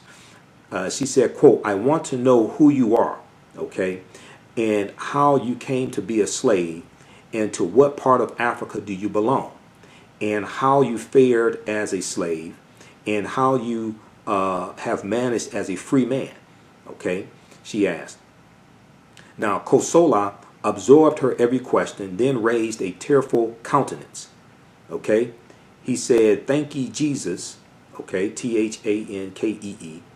And she wrote down his answers in the dialect that he spoke in, which was what we refer to basically as like a slave dialect.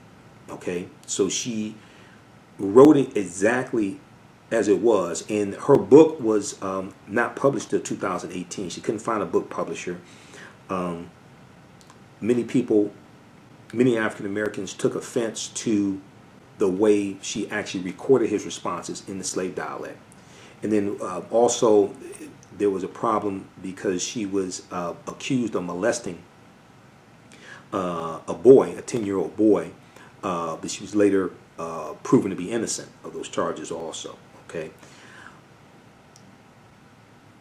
All right, so Cudjo Lewis absorbed her every question, then raised a tearful countenance. He said, "Thank ye, Jesus. Somebody come asked about Cudjo. I want tell somebody who I is, so maybe they go in the African soil someday and call my name, and somebody say, yeah, I know Kosula." Now, over a period of 3 months, Zora Neale Hurston visited with Kosola. She brought Georgia peaches, Virginia hams, late summer watermelons, and B brand insect powder. B brand insect powder. The offerings were as much a currency to facilitate their blossoming friendship as a means to encourage Kosola's memory. Okay, him reminiscing. Much of his life was, quote, a sequence of separations, end quote. Sweet things can be, Kosola trusted Zora Neale Hurston to tell his story and transmit it to the world. Others had interviewed Kosola and had written pieces that focused on him or more generally on the community of survivors at Africatown. But only Zora Neale Hurston conducted extensive interviews that would yield a comprehensive book-length account of Kosola's life, or Cudjo Lewis. She would alternatively title the work Baracoon, the story of the last black cargo, and the life of Kosula. As with the other interviews, Kosula hoped the story he entrusted to Zora Neale Hurston would reach his people, for whom he was still lonely. This disconnection he experienced was a source of continuous distress. So when we look at his origins, Kosola was born around 1841 in the town of Bante, Bante, the home of the Isha subgroup of the Yoruba people of West Africa, Isha. I guess it's pronounced Isha or Isha or Ija. A subgroup of the Yoruba people of West Africa. We know we see the Yoruba a lot in Nigeria. So he was the second child of Fondlolu, Fondlolu, who was the second of his father's 3 wives. His mother named him Kosola, meaning I do not lose my fruits anymore. I do not lose my fruits anymore, or my children do not die anymore. His mother would have four more children after Kosola, and he would have 12 additional siblings from his extended family. Okay, now his father's name identified. Fanlolu, which was his mother. Fanlolu's name identified her as one who had been initiated as a Orisha devotee, an Orisha devotee. The Orisha are the deities. In ancient Kemet, we call them Neteru. Neter for singular, Neteru for plural. The Orisha are the deities, the manifestations of the forces of nature that you see in the Yoruba spiritual system called Ifa. Okay, so they're called Orisha, or you hear it pronounced Orishas, but a brother who's Yoruba actually told me it's pronounced Orisha. Okay, so his mother's name identified her as one who had been initiated as an Orisha devotee. His father was called Oluale, Oluale. Though his father was not of royal heritage, as Olu, which means king or chief, would imply. And we see Olu in Oludumare, which is the name of the supreme force or god in Ifa.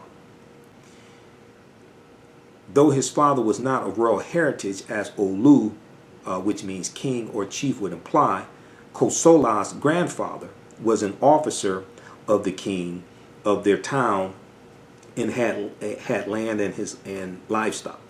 By age 14, Kosola had trained as a soldier, which entailed mastering the skills of hunting, camping, and tracking, and acquiring expertise in shooting arrows and throwing spears. This training prepared him for induction into the secret male society called Oro.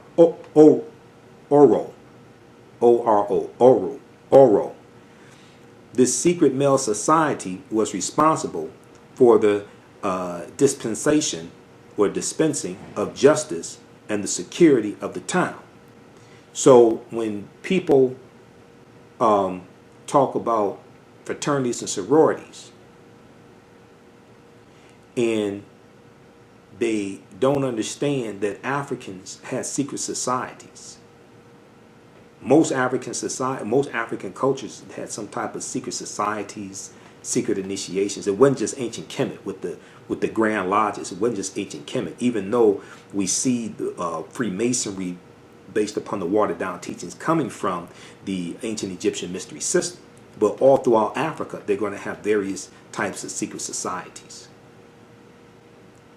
Okay, so Kosola was inducted into this secret male society called Oro, O-R-O. The society was responsible for the dispensation or dispensing of justice and the security of the town. The Isha Yoruba of Banti lived in an agricultural society and were a peaceful people. Thus, the training of young men in the art of warfare was a strategic defense against the bellicose nations. At age 19, Kosola, or who would later be known as Cudjo Lewis, was undergoing initiation for marriage. But these rites would never be realized. It was 1860, and the world Kosola knew was coming to an abrupt end. Now, by the mid-19th century, the Atlantic world had already penetrated the African hinterland, and although Britain had abolished the international trafficking of African peoples, or what is typically referred to as the transatlantic slave trade in 1807, along with the U.S. as well, which goes into effect January 1st, 1808, European and American ships were still finding their way to ports along the West African coast to conduct what was now deemed illegitimate trade, quote unquote illegitimate trade. Laws had been passed and treaties had been signed. Treaties.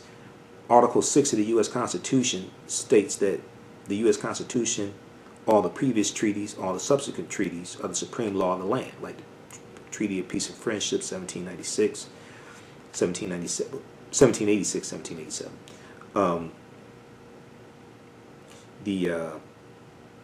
Black Freedmen Indian Treaties of 1866, which is still in effect today, for the Choctaw, Chickasaw, Creek, Cherokee, and Seminole Indians, and there were black Indians, there were Africans in those treaties as well. The former slaves of those 5 civilized tribes of Native Americans, because all 5 civilized tribes of Native Americans owned African slaves, including the ones that they took into Oklahoma and the ones that Creek Indians took into Tulsa, Oklahoma. And Tulsa, Oklahoma was founded by Creek Indians around 1836, prior to Black Wall Street coming into existence in Tulsa, Oklahoma. The word Tulsa comes from the Creek Indian word Tallahassee. Okay, if you've seen my lecture that I do dealing with the history of Black Wall Street, I deal with that. We have it at our website, AfricanHistoryNetwork.com. Black Wall Street, from destruction to the resurrection of economic empowerment. Okay, let's continue here.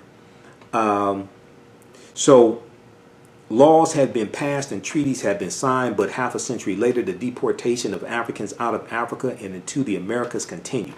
France and the United States had joined forces with British efforts to suppress the traffic, to suppress the transatlantic slave trade. However, it was a largely British-led effort, and the U.S. patrols proved to be ambivalent and not infrequently at cross purposes with the abolitionist agenda. Habituated to the lucrative enterprise of trafficking and encouraged by the relative ease with which they could find buyers for their captives, Africans opposed to ending the traffic persisted in the enterprise. The foe of the Home, F-O-N, the foe of the Home was foremost among those African peoples who resisted the suppression. Okay, and the foe of the Home were known for waging war on surrounding African villages and waging war in capturing Africans and selling them. Okay, now even though the overwhelming majority of African nations, etc., were fighting against the transatlantic slave trade, the foe were known for this. Okay, and also if you read the essay from, or the article from Dr. Malefikete Asante called Henry Louis Gates is Wrong About African Involvement in the Slave Trade. Dr. Malefikete Asante, who is the chair of the Afro-American Studies Department at Temple University, he goes in depth in this article and he explains how even though you have exceptions to the rule, you can't take those exceptions and extrapolate it over the entire transatlantic slave trade and say that the Africans' culpability in the slave trade is the same as Europeans, because this is what Henry Louis Gates does. Okay, the Gates takes the examples, he takes the exceptions to the rule, like the foe of the Home, and extrapolate that over the entire transatlantic slave trade, and try to say that the Africans were equally as culpable, but doesn't really deal with the Africans who are fighting against the slave trade. And as Dr. Malefikete Asante points out, he says, well, wait a second, who built ships and sailed to Africa to capture Africans? Okay, who passed the Asiento of 1517? All right, who built industries around enslaving Africans? Who owned the slave plantations? Who owned the insurance companies? Who owned the slave trading companies? The Dutch East Indian Company, the Dutch West India Company, the Royal African Company. Who formed slave trading companies to finance these voyages? Okay, so when he goes through and lays this out, you can read his articles at asante.net. All right, he goes through and systematically shows how the African involvement in the transatlantic slave trade was nowhere near the involvement of Europeans in the transatlantic slave trade. So the name of that article is Henry Louis Gates is Wrong About African Involvement in the Slave Trade. Okay, that's at asante.net. All right, let's continue here. How's everybody doing? We'll be here just a little while longer. We'll be here for a few more minutes. Okay. So, okay. Sherelle said, I'm saving this. I'm saving this video. Okay, and be sure to follow us here on our YouTube, Facebook fan page, The African History Network. The African History Network. Follow us on our YouTube channel, Michael Imhotep, Imhotep. Michael Imhotep, Imhotep. Donate if you like this type of information. Donate to the African History Network. PayPal.me/the AHN Show. PayPal.me/the AHN Show. Or at our website, AfricanHistoryNetwork.com, and click on the yellow donate button on the home page. That helps us keep doing this research, finance our Sunday night show, pay the bills, stay on the air, all of this. Okay, because this is a lot of work, as you can see. All right, and we'll post a link here as well. And also, African American business owners, post the name of your business here on the thread of the broadcast. And email us at customerservice@AfricanHistoryNetwork.com, customerservice@AfricanHistoryNetwork.com. We'll let you know how you can advertise with the African History Network. Our current promotion, get 2 months for the price of 1. We have that going on for a few more days.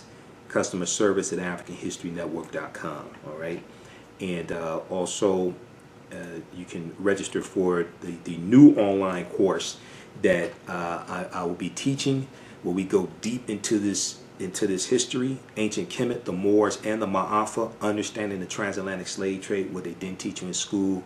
We're going to deal with thousands of years of history. It starts up Saturday, June 8th, 2019. It'll be basically 8 consecutive Saturdays, 2 p.m. to 4 p.m. We do it at our online school. You can watch it over and over again, watch from all around the world. All right, there'll be bonus content for you as well. So the full course will be $80.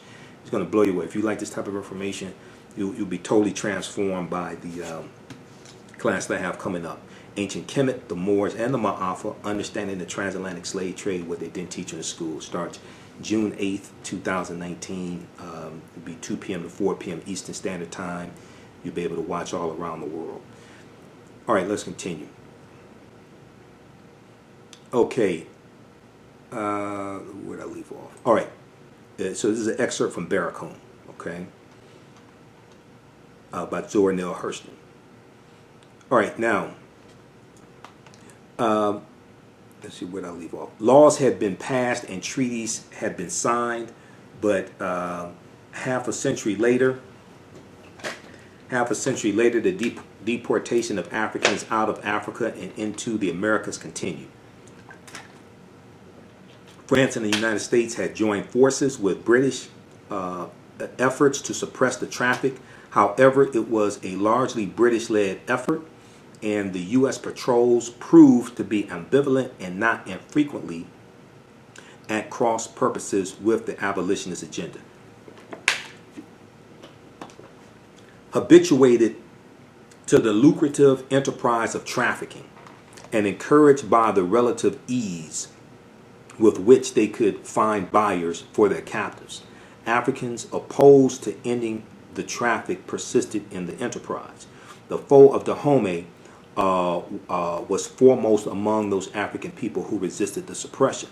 Not only was the internal enslavement of their prisoners perceived as essential to their traditions and customs, the external sale of their prisoners afforded their kingdom wealth and political dominance. Okay, so they were the foe of the Dahomey basically were looked at as the ones who benefited the most from the transatlantic slave trade.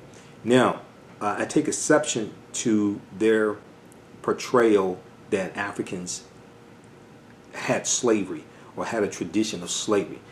Africans traditionally had a cultural servitude system, which is different than the chattel slavery created by Europeans. Those are two entirely different systems, okay? So the language that they use for this is incorrect. Africans had a cultural servitude system.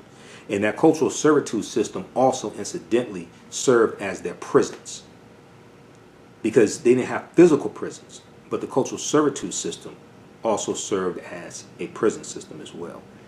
But you were not a servant usually for perpetuity, and you still your humanity was still respected. It's an entirely different system than the chattel slavery created by Europeans. Now, not only was the internal enslavement of their prisoners perceived as essential to their traditions and customs, the external sale of their prisoners afforded their kingdom wealth and political dominance. To maintain a sufficient quote-unquote slave supply, the king of Dahomey instigated wars and led raids with the sole purpose of filling the royal stockade. King Gezo, I guess it's pronounced Gezo, Ghezo, of Dahomey renounced his 1852 treaty to abolish the traffic, and by 1857 had resumed his wars and raids. Reports of his activities, now check this out, reports of his activities had reached the newspapers of Mobile, Alabama.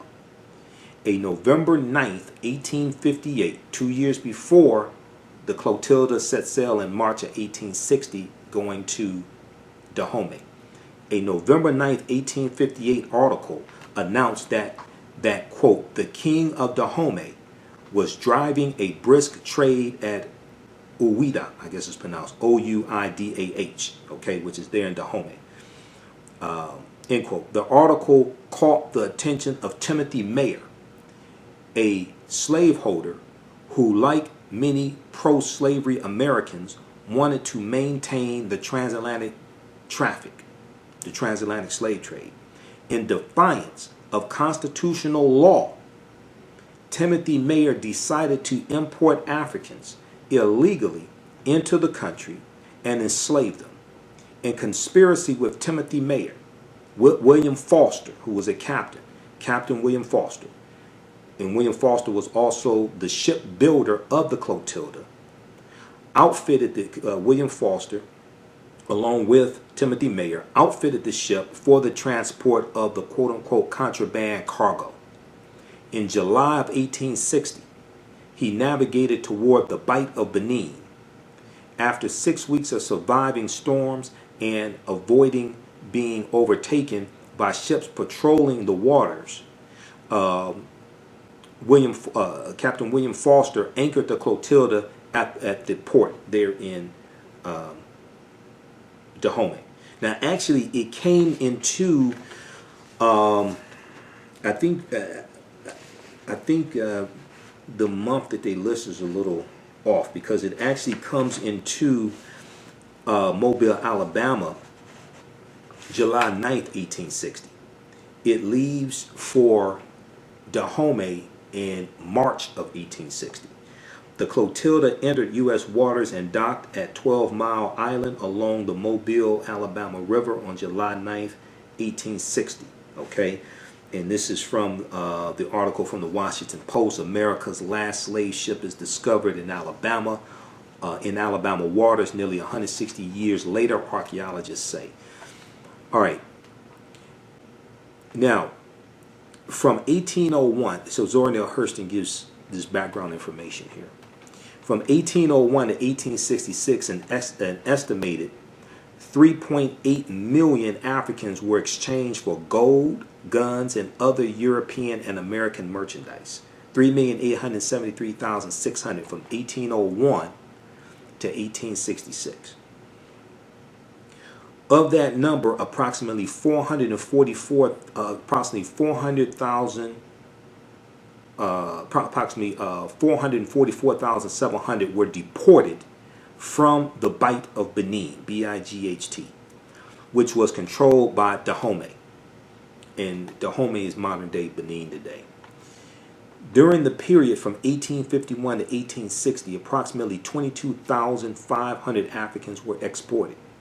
And of that number, 110 were taken aboard the Clotilda, okay, coming from Dahomey. Cudjo Lewis, or Kosola, was among them. A transaction between Foster and the king at the time, the king of Dahomey. In 1859, King Gezo was mortally shot while returning from one of his campaigns, the year before the Clotilda. His son, Baracoon, Badohun, I guess it's pronounced, had ascended to the throne. And the name they had for him is, not sure how to pronounce it, Glele, okay? But his name meant the ferocious lion of the forest, or it could mean terror in the bush. King Gezo, to avenge his father's death, as well as to amass, so to avenge his father's death, the king intensified the raiding campaigns on villages under the pretext of having been insulted when the king of Banti refused to yield to King Gezo's demands for corn and cattle. The current king refused to yield to the current king's demands for corn and cattle. He's going to sack this town, okay? And this is where Kosola or Cudjo Lewis was. Kosola described to Zora Neale Hurston the mayhem that ensued in the pre-dawn raid when his townspeople awoke to Dahome's female warriors, who were the Ahozi or the Mino, okay, who slaughtered them in their days. Now, these female warriors were referred to as the Amazon female warriors, okay, and they're going to be used. They're going to fight alongside the men. They're going to fight in various wars that are fought in Dahomey by the foe of Dahomey. They also fight in the Franco-Dahomean wars as well, okay, against the French. In the movie Black Panther, the Dora Milaje were introduced in Black Panther comic books in 1998. Dora Milaje means the adored ones. The Dora Milaje are patterned after these real female warriors, okay?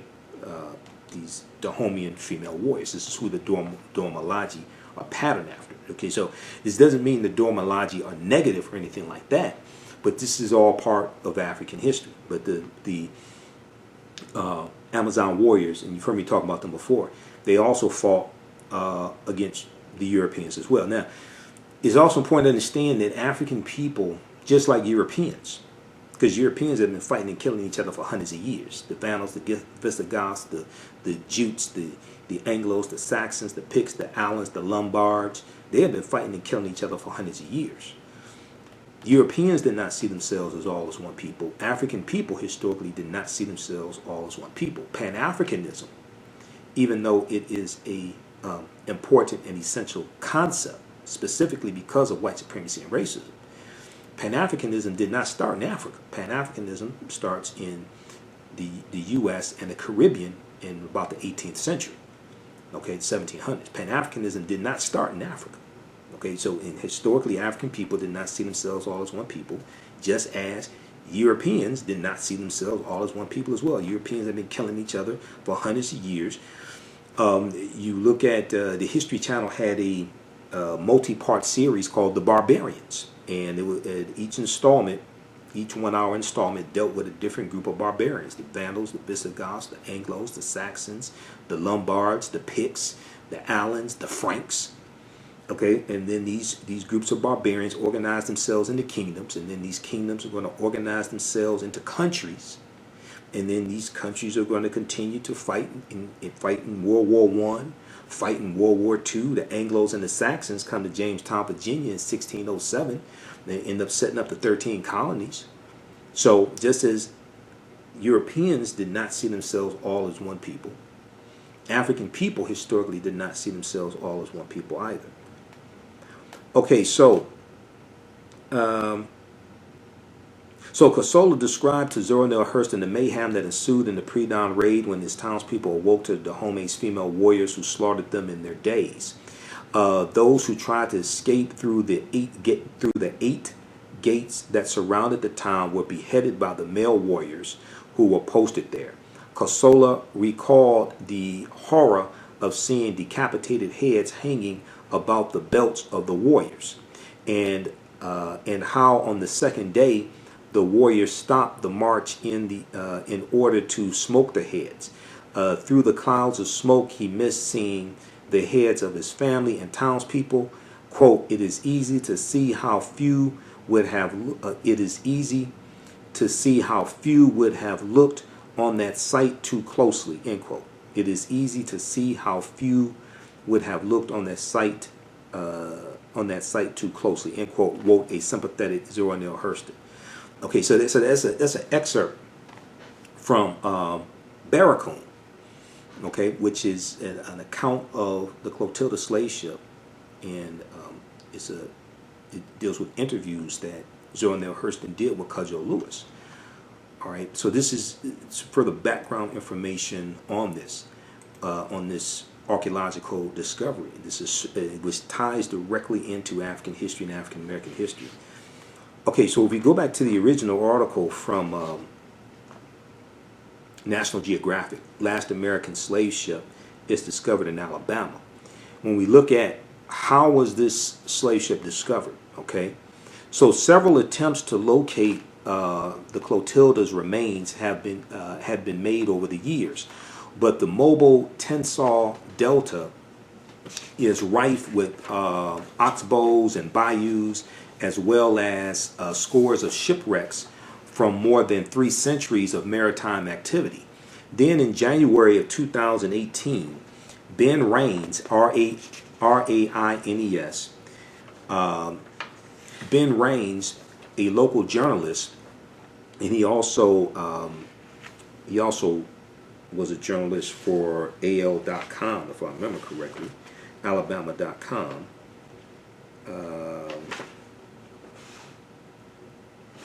Let me see that. I think that was reported by the New York Times. Yeah.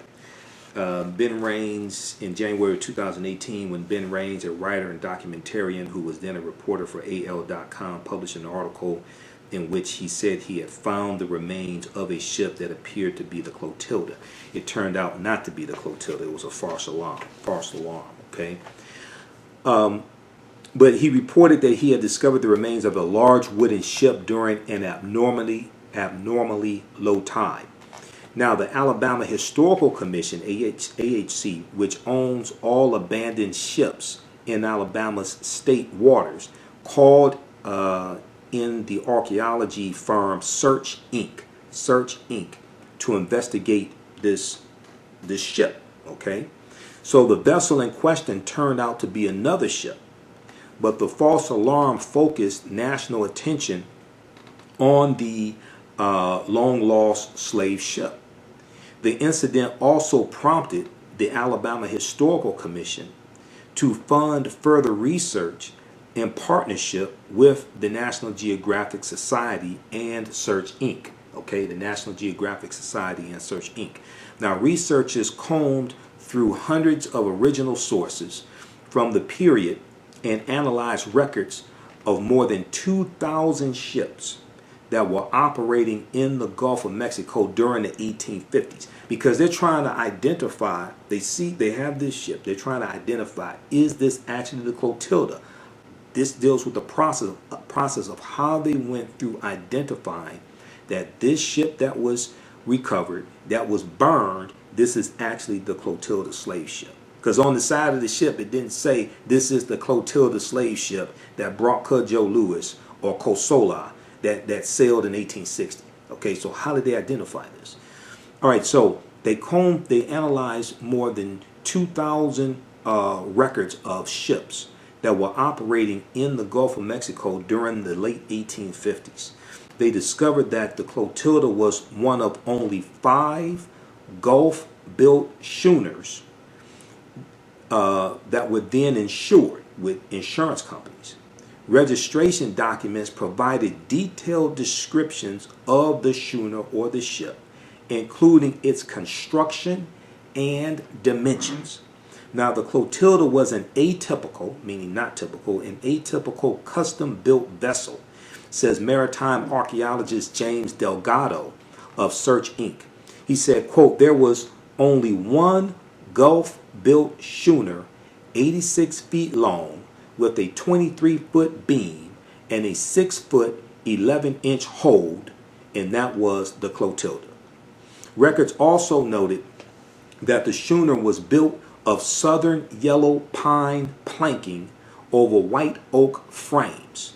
Southern yellow pine planking over white oak over white oak frames and was outfitted with a 13-foot-long centerboard that could be raised or lowered as needed to assess shallow harbors. Based on their research of possible locations, James Delgado and Alabama State archaeologist Stacy Hawthorne focused on a stretch of the Mobile River that had never been dredged. Deploying divers and an array of devices, a magnetometer for detecting metal objects, a side scan sonar for locating structures on and above the river bottom, and a sub-bottom profiler for detecting objects buried beneath the mucky riverbed. They discovered a veritable graveyard of sunken ships. So they discovered more than one ship. Now, prior to the state survey, who is this? Ben Raines, okay, the journalist Ben Raines. Prior to the state survey, Ben Raines continued his own search for the shipwreck, enlisting researchers from University of Southern Mississippi to map the contours of the riverbed and detect any submerged objects. Now, the University of Southern Mississippi survey revealed the presence of a wooden wreck bearing some hallmarks of a 19th century vessel. Quote, the dimensions of the ship have not been determined yet, end quote, Ben Raines reported in June of 2018. Quote, it also remains unclear what type of vessel was found. Answering those questions will take a more thorough and invasive examination, precisely the expertise of Search Inc. Now, James Delgado of Search Inc., James Delgado's team easily eliminated most of the potential wrecks. They were the wrong size, they had a metal hull, they had the wrong type of wood. But the vessel Ben Raines and the University of Southern Mississippi survey had highlighted stood out from the rest. Over the next 10 months, James Delgado of Search Inc., his team analyzed the sunken vessel's design and dimensions, the type of wood and metal used in its construction, and evidence that it had been burned. It, quote, matched everything on record about the Clotilda, end quote, James Delgado said. Now, samples of wood recovered from Target 5 are white oak and southern yellow pine, white oak and southern yellow pine from the Gulf Coast. The archaeologists also found the remains of a centerboard of the correct size. Metal fasteners from its hull are made of hand-forged pig iron, the same type known to have been used on the Clotilda. And there's evidence that the hull was originally sheathed with copper and was then common practice for ocean-going merchant vessels. No nameplate or other inscribed artifacts conclusively identify the wreck, James Delgado of Search Inc. said. Quote, but looking at the various pieces of evidence, you can reach a point beyond reasonable doubt, end quote. Now, the wreck of the Clotilda now carries the dreams of Africatown, which has suffered from declining population, poverty, and a host of environmental insults from heavy industries that surrounded the community. Residents hope that the wreck will generate tourism and bring businesses and employment back to their streets. Some have even suggested it be raised and put on display. Now, the community was recently awarded the community was recently awarded nearly $3.6 million from the BP Deepwater Horizon legal settlement to rebuild a visitor center destroyed in 2005 by Hurricane Katrina. But what's left of the burned out wreck is in very poor condition, says James Delgado. Restoring it would cost many millions of dollars. But a national slave ship memorial akin to the watery grave of the USS Arizona in Pearl Harbor might be an option. Their visitors could reflect on the horrors of the slave trade and be reminded of Africa's enormous contribution to the making of America. Okay. Now, Paul Gardulo, who's the director of the Center for the Study of Global Slavery at the National Museum of African American History and Culture, and also a member of the Slave Wrecks Project that was involved in the search for the Clotilda, Paul Gardulo said, "We are still living in the wake of slavery. We continue to be confronted by slavery. It keeps popping up because we haven't dealt with the past. If we do our work right, we have an opportunity to not just reconcile, but to make some real change." Okay, if we do our work right, we have an opportunity not just to reconcile, but to make some real change. Okay, so that is the article from National Geographic, which was updated March 28, 2019, entitled "Last American Slave Ship is Discovered in Alabama. The schooner Clotilda smuggled African captives into the U.S. in 1860, more than 50 years after importing slaves was outlawed." All right, so check that out. Check that article out as well. The New York Times has an article also. Let's see, where's the one from the New York Times? Because I cited a little bit of that one. Alabama historians, the last known slave ship has been found. Alabama historians, the last known slave ship has been found, by Richard Fawcett, May 23rd, 2019. Okay, so this is a huge find, and this is a very deep story which ties into African history, African American history. It intersects with the film Black Panther. It ties into law, ties into the U.S. Constitution, and they were purchased for $9,000. Okay, you had 110 young men, women, and children, ages 5 to 23. They were purchased for $9,000 in gold. Okay, and the human cargo was worth more than 20 times that amount in 1860 in Alabama. But this all was started because of a bet that a white slave owner named Timothy Meaher had with northern businessmen.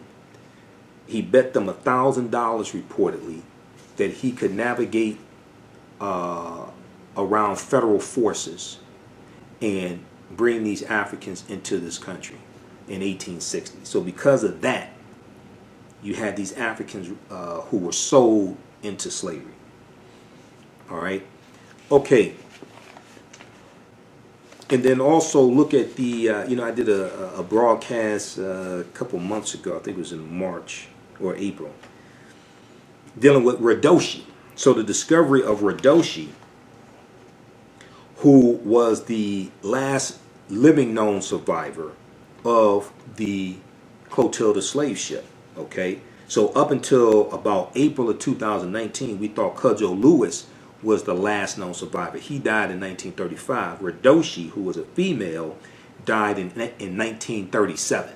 Okay, so go back and watch that broadcast. It's at our YouTube channel, Michael Imhotep, IMHOTEP, Michael Imhotep on YouTube, and then on our Facebook fan page, The African History Network, The African History Network. Watch that there as well.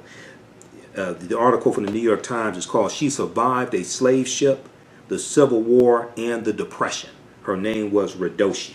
Okay, and she talked about, so she was captured when she was 12 years old. Okay, and she was put on the Clotilda Slave Ship also, and she was forced into a marriage with the man. They were sold together on the auction block. It has long been believed that a man named Cudjo Lewis was the last living survivor of the transatlantic slave trade in the United States. Now a researcher at Newcastle University in Britain says she has discovered testimony from someone who may have lived even longer, a woman named Radoshi. And Radoshi was also interviewed by Zora Neale Hurston as well. The author Zora Neale Hurston discovered Radoshi, who became known as Sally Smith after being enslaved while doing research for her literary works in the South. Okay. Amelia Boynton Robinson, who was a civil rights leader as well and fought for the Civil Rights Act of 1965, she also interviewed Radoshi as well.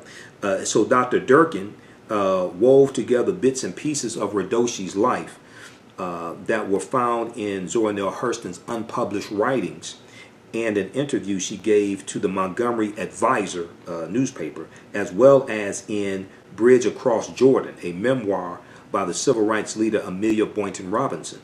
Radoshi was also filmed for an instructional film release in 1938 by the Department of Agriculture called The Negro Farmer, Extension Work for Better Farming and Better Living, possibly making her the only female Clotilda survivor who appeared on film. We know Cudjo Lewis appeared on film, but now we also know that Radoshi appeared on film as well. Okay, let's see. Dr. Durkin says she learned about Radoshi as she researched Zora Neale Hurston's book Baracoon, the Story of the Last Black Cargo, a nonfiction work centered on interviews with Cudjo Lewis. Dr. Durkin noticed a woman named Sally Smith in the appendix to a posthumously published manuscript by Zora Neale Hurston called Every Tongue Got to Confess. Dr. Durkin says Radoshi was taken from her village in West Africa, where she described her life as peaceful before her father was killed by men who kidnapped her. The interview Radoshi gave to the Montgomery Advisor in Montgomery Advertiser in 1932 indicated that she was from an area of West Africa that is now part of Benin. Okay, Dr. Durkin said, "I guess she is Yoruba." Now, when she arrived in the United States, she was given the name Sally Smith after she was sold to a man named Washington Smith in Alabama, okay, where she was made a child bride to an enslaved man. Okay, Radoshi is quoted as saying to Miss Amelia Boynton, quote, "I was 12 years old and he was a man from another tribe who had a family in Africa. I couldn't understand his talk and he couldn't understand me. They put us on a block together and sold us for man and wife," end quote. Now, this began Radoshi's life as a slave on a plantation in Bogue, Chito, Alabama. 5 years after she arrived in the United States, she became a free woman with the ratification of the 13th Amendment, which abolished slavery. According to an article published in the Montgomery Advertiser, after Radoshi was freed, she remained on the plantation with the Smiths, which was common for emancipated people. Okay, so a lot of them stayed on the plantation because they weren't compensated with land, weren't compensated with money. Most of them couldn't read. Didn't if you have some halfway decent white folks, some halfway decent slave owners, who are then going to say, okay, we'll give you this plot of land, you farm this land, we'll share the proceeds of the crops. If all the people you know in this country are on that plantation, you haven't been off the plantation before, you don't know where to go, what are you going to do? All right. Now, if you had brutal slave owners, you're trying to get away as fast as you can. But if you have some halfway decent ones, then you're trying to make your way there on the plantation. All right. Until you can like buy some land, until you can accumulate enough money to like buy your own land, because that's what most African Americans wanted to do after slavery. They wanted to own some land of their own. All right. So, according to an article published in the Montgomery Advertiser after Radoshi was freed, she remained on the plantation with the Smiths, which was common for emancipated people, or a lot of emancipated people. Quote, "We stay on Smith Place." Here's what Radoshi said. "We stay on Smith Place where we know folks be good to us," she said in the 1932 interview. When Washington Smith died, so the former slave owner, Washington Smith, when he died, she said, quote, We stay with Mistress Smith, his wife.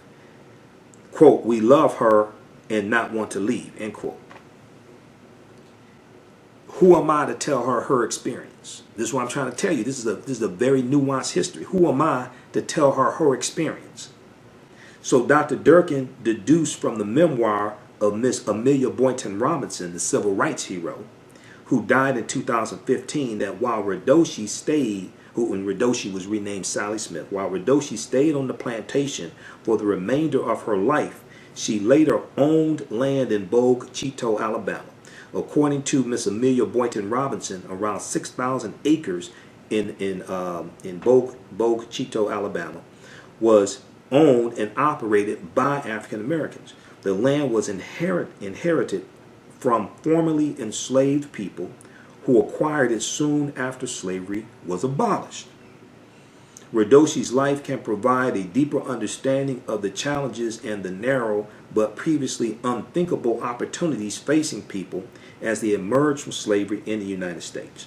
Okay, Sylvian Diouf, our sister Sylvian Diouf, is quoted again in this article from the New York Times, who also wrote the book Fighting the Slave Trade. Sylvian Diouf said, quote, we may still discover people who passed away after Redoshi. And Sylvian Diouf is a visiting professor at Brown University's Center for the Study of Slavery and Justice. She said, quote, she may very well not be the last, which is of no importance whatsoever. What is crucial is the people's story. What is crucial is the people's story. This is why the first-hand accounts, this is why the slave narratives are so important, because this gives a real deep insight into the history of slavery from a first-hand account, from the perspective of the enslaved Africans, as opposed to the perspective of the slave masters, even though it's important to read the perspective of the slave masters as well. But it's extremely important to get the first-hand account from the enslaved, from those enslaved Africans. Okay, so this is an article that came out April 3rd, 2019, about Redoshi, who we widely did not know about prior to this discovery being made, that she was the oldest living survivor of the Clotilda ship. She died in 1937. Cudjo Lewis died in 1935. Okay? All right.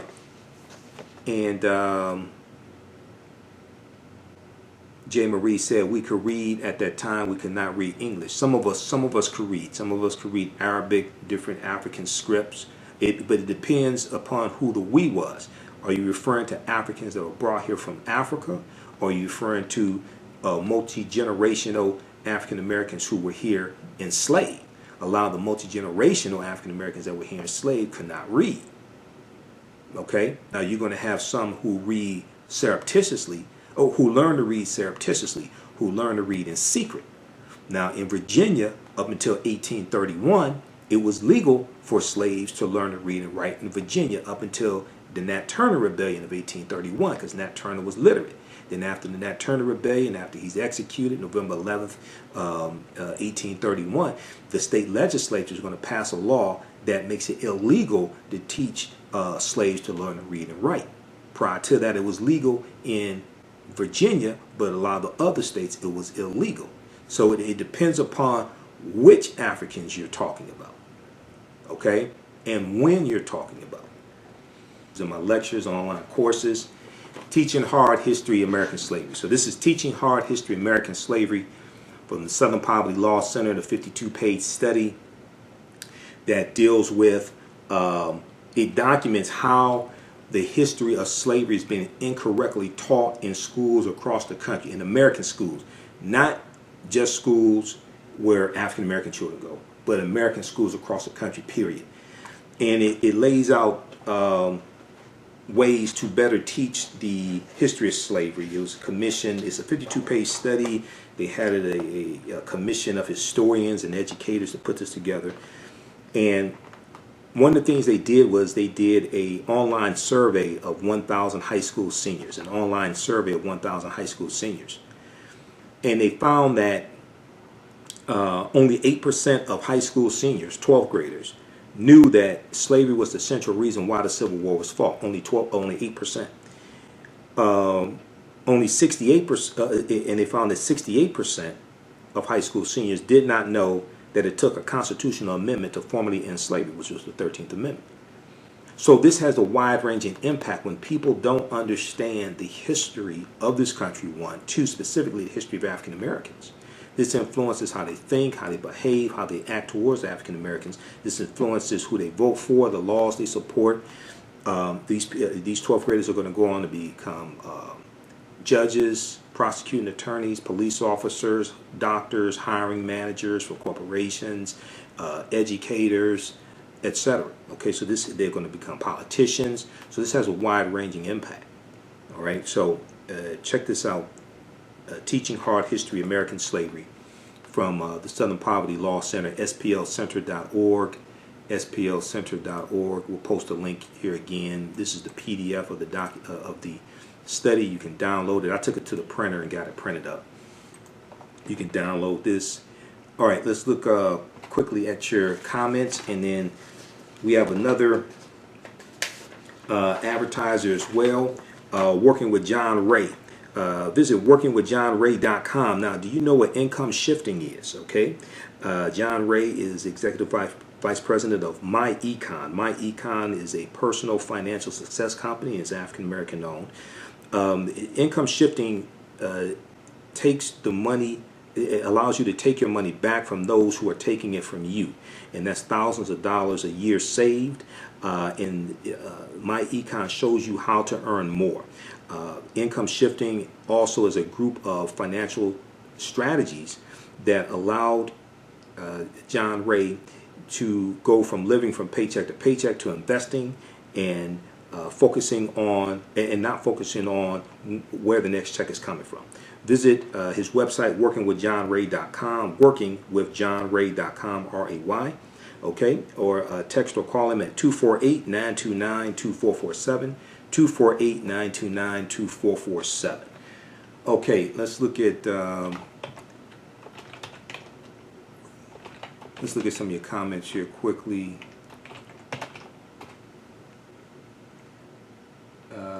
Let's see here. Okay, we have Malika,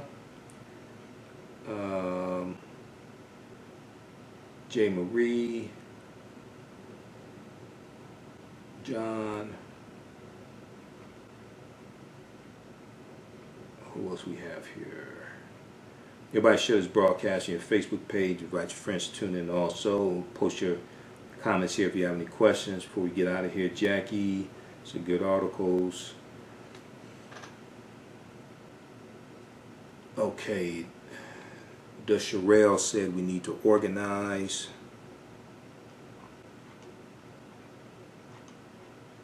All right, just a few of the people watching here. Trying to get through some of your comments. Here's a bunch of them. Trying to see if you have any questions. How do you all like this type of information? Okay, Lori, is Henry Louis Gates a reliable source for our history? So Gates, Gates is interesting. He has some good information. He's not African-centered. He's married to a white woman.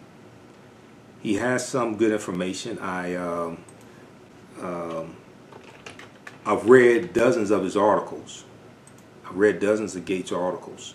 Okay, and also, I read what he writes. I watch a lot of his documentaries. His 6-part series, The African Americans, Many Rivers to Cross. A lot of people don't know this is the book that accompanies the series. Okay, it's a very good book.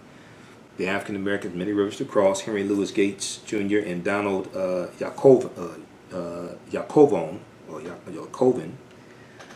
And this is a really good book. Now the book is problematic because it doesn't deal with the Moors. It doesn't deal with ancient Kemet, ancient Egypt. It doesn't deal with the history really leading up to the transatlantic slave trade. It doesn't deal with the African presence in this country going back at least 51,700 years ago, or even dealing with the African Moors that were here before Europeans came here. It doesn't deal with any of that stuff. But, he does have some good information.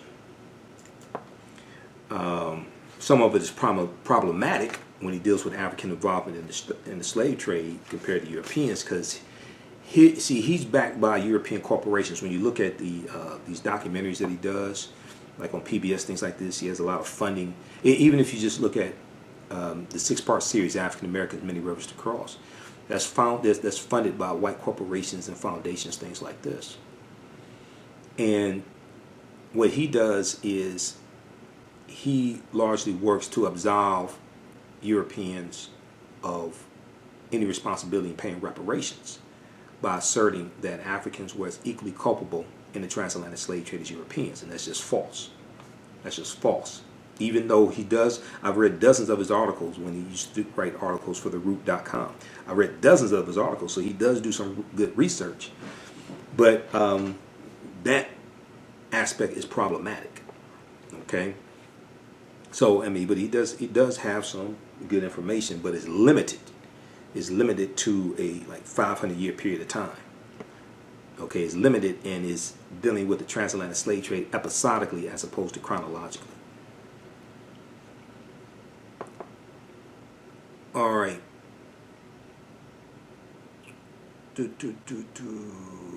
Okay, Fannie Rose said this information is priceless, can't put a price on it. When you really think about us as a people, our history is truly incredible. Oh, absolutely. It's incredible, and we're still here. Just the fact that we're still here is incredible. But also, we have to understand this was our land stolen from us. We've been in this land at least 51,700 years ago. We had about 2.3 billion acres of land stolen from African people and African Americans. So, yeah, but our history is extremely, our history is fantastic. It's incredible.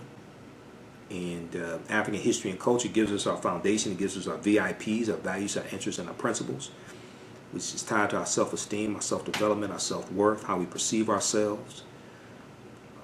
And your thoughts create feelings. Your feelings create actions and behaviors. Your actions and behaviors create results. So what you do for yourself, what you do to yourself, and what you allow other people to do to you and get away with is based upon what you think about yourself. What you think about yourself is based upon what you have been taught about yourself. What you've been taught about yourself is based upon everything you've read, heard, and seen about yourself. And then your history and culture influences your economic empowerment and your political empowerment. Your economics deals with who you spend your money with, how you spend your money, what type of businesses you start, and also whether you replicate capitalism and create a black capitalism, or whether you operate based upon African principles when we deal with businesses and we deal with the cooperatives. Because African Americans have a whole history of entrepreneurship, a whole history of the cooperatives, the mutual aid societies, the benevolent societies. And these are the concepts of the co-ops are principles we brought with us from Africa. If you read the book by Dr. Jessica Gordon Nimhard, Collective Courage by Dr. Jessica Gordon Nimhard, A History of African American Cooperative Economic Thought and Practice. This deals with the whole history of our co-ops, the Colored Merchants Association, the Colored Farmers Association, the Colored Farmers Union, founded in Texas in, I think it was like 1896. The Free African Society, all these different, the various mutual aid and benevolent societies, all of this deep, rich history of cooperative economics, okay, that African Americans had, and still have some today, but nothing like it was previously. And for us to be able to have cooperatives that work, we had to cooperate. For us to have cooperatives that work, we had to cooperate. Okay, so check out this book as well. And let me see here, the Colored Farmers. What was that? Colored Farmers National Alliance and Cooperative Union. That was, and their membership grew to a little over 1 million.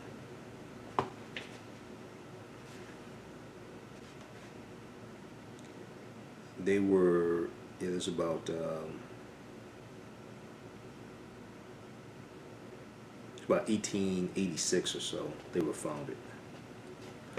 Okay. All right, so hey, if you'd like to stop of information, donate to that. You can donate to the African History Network, paypal.me/the AHN show, paypal.me/the AHN show, or visit our website, africanhistorynetwork.com. Click on the yellow donate button. You can set up for a recurring donation if you want to. If you want to donate $10, $15, $25, $50, $100 or more, that's fine. You can do one time or set up for a recurring donation. That really helps us to keep doing the research, stay on the air, keep broadcasting, pay the bills, finance the Sunday night show, do the research for the Sunday night show. It helps to pay for travel expenses when I have to travel to these events. I'll be in Atlanta for the 3-day Atlanta Juneteenth Festival, June 14th through the 16th, 2019 at Mosley Park. And I'll be speaking there also, I guess, on Saturday. I'll be a vendor there also. I'll be back in Atlanta the third weekend in July for the Liberated Minds Black Homeschooling Education Expo. Okay, I'll be speaking there also. Visit liberatedmindsexpo.com, liberatedmindsexpo.com for the Liberated Minds Black Homeschooling Education Expo. Takes place the third weekend of July. Each year I'm a presenter there usually, and each year, because this is, I guess it's the 6th annual one. This is my 5th time there, so I'll be a presenter that Sunday, and I'll be a vendor like all 3 days also, this Friday through Sunday. So what's the date? That's July. I guess that's the 19th through the 21st. I guess that's the 19th through the 21st. And let me just quickly look at the website, liberatedmindsexpo.com.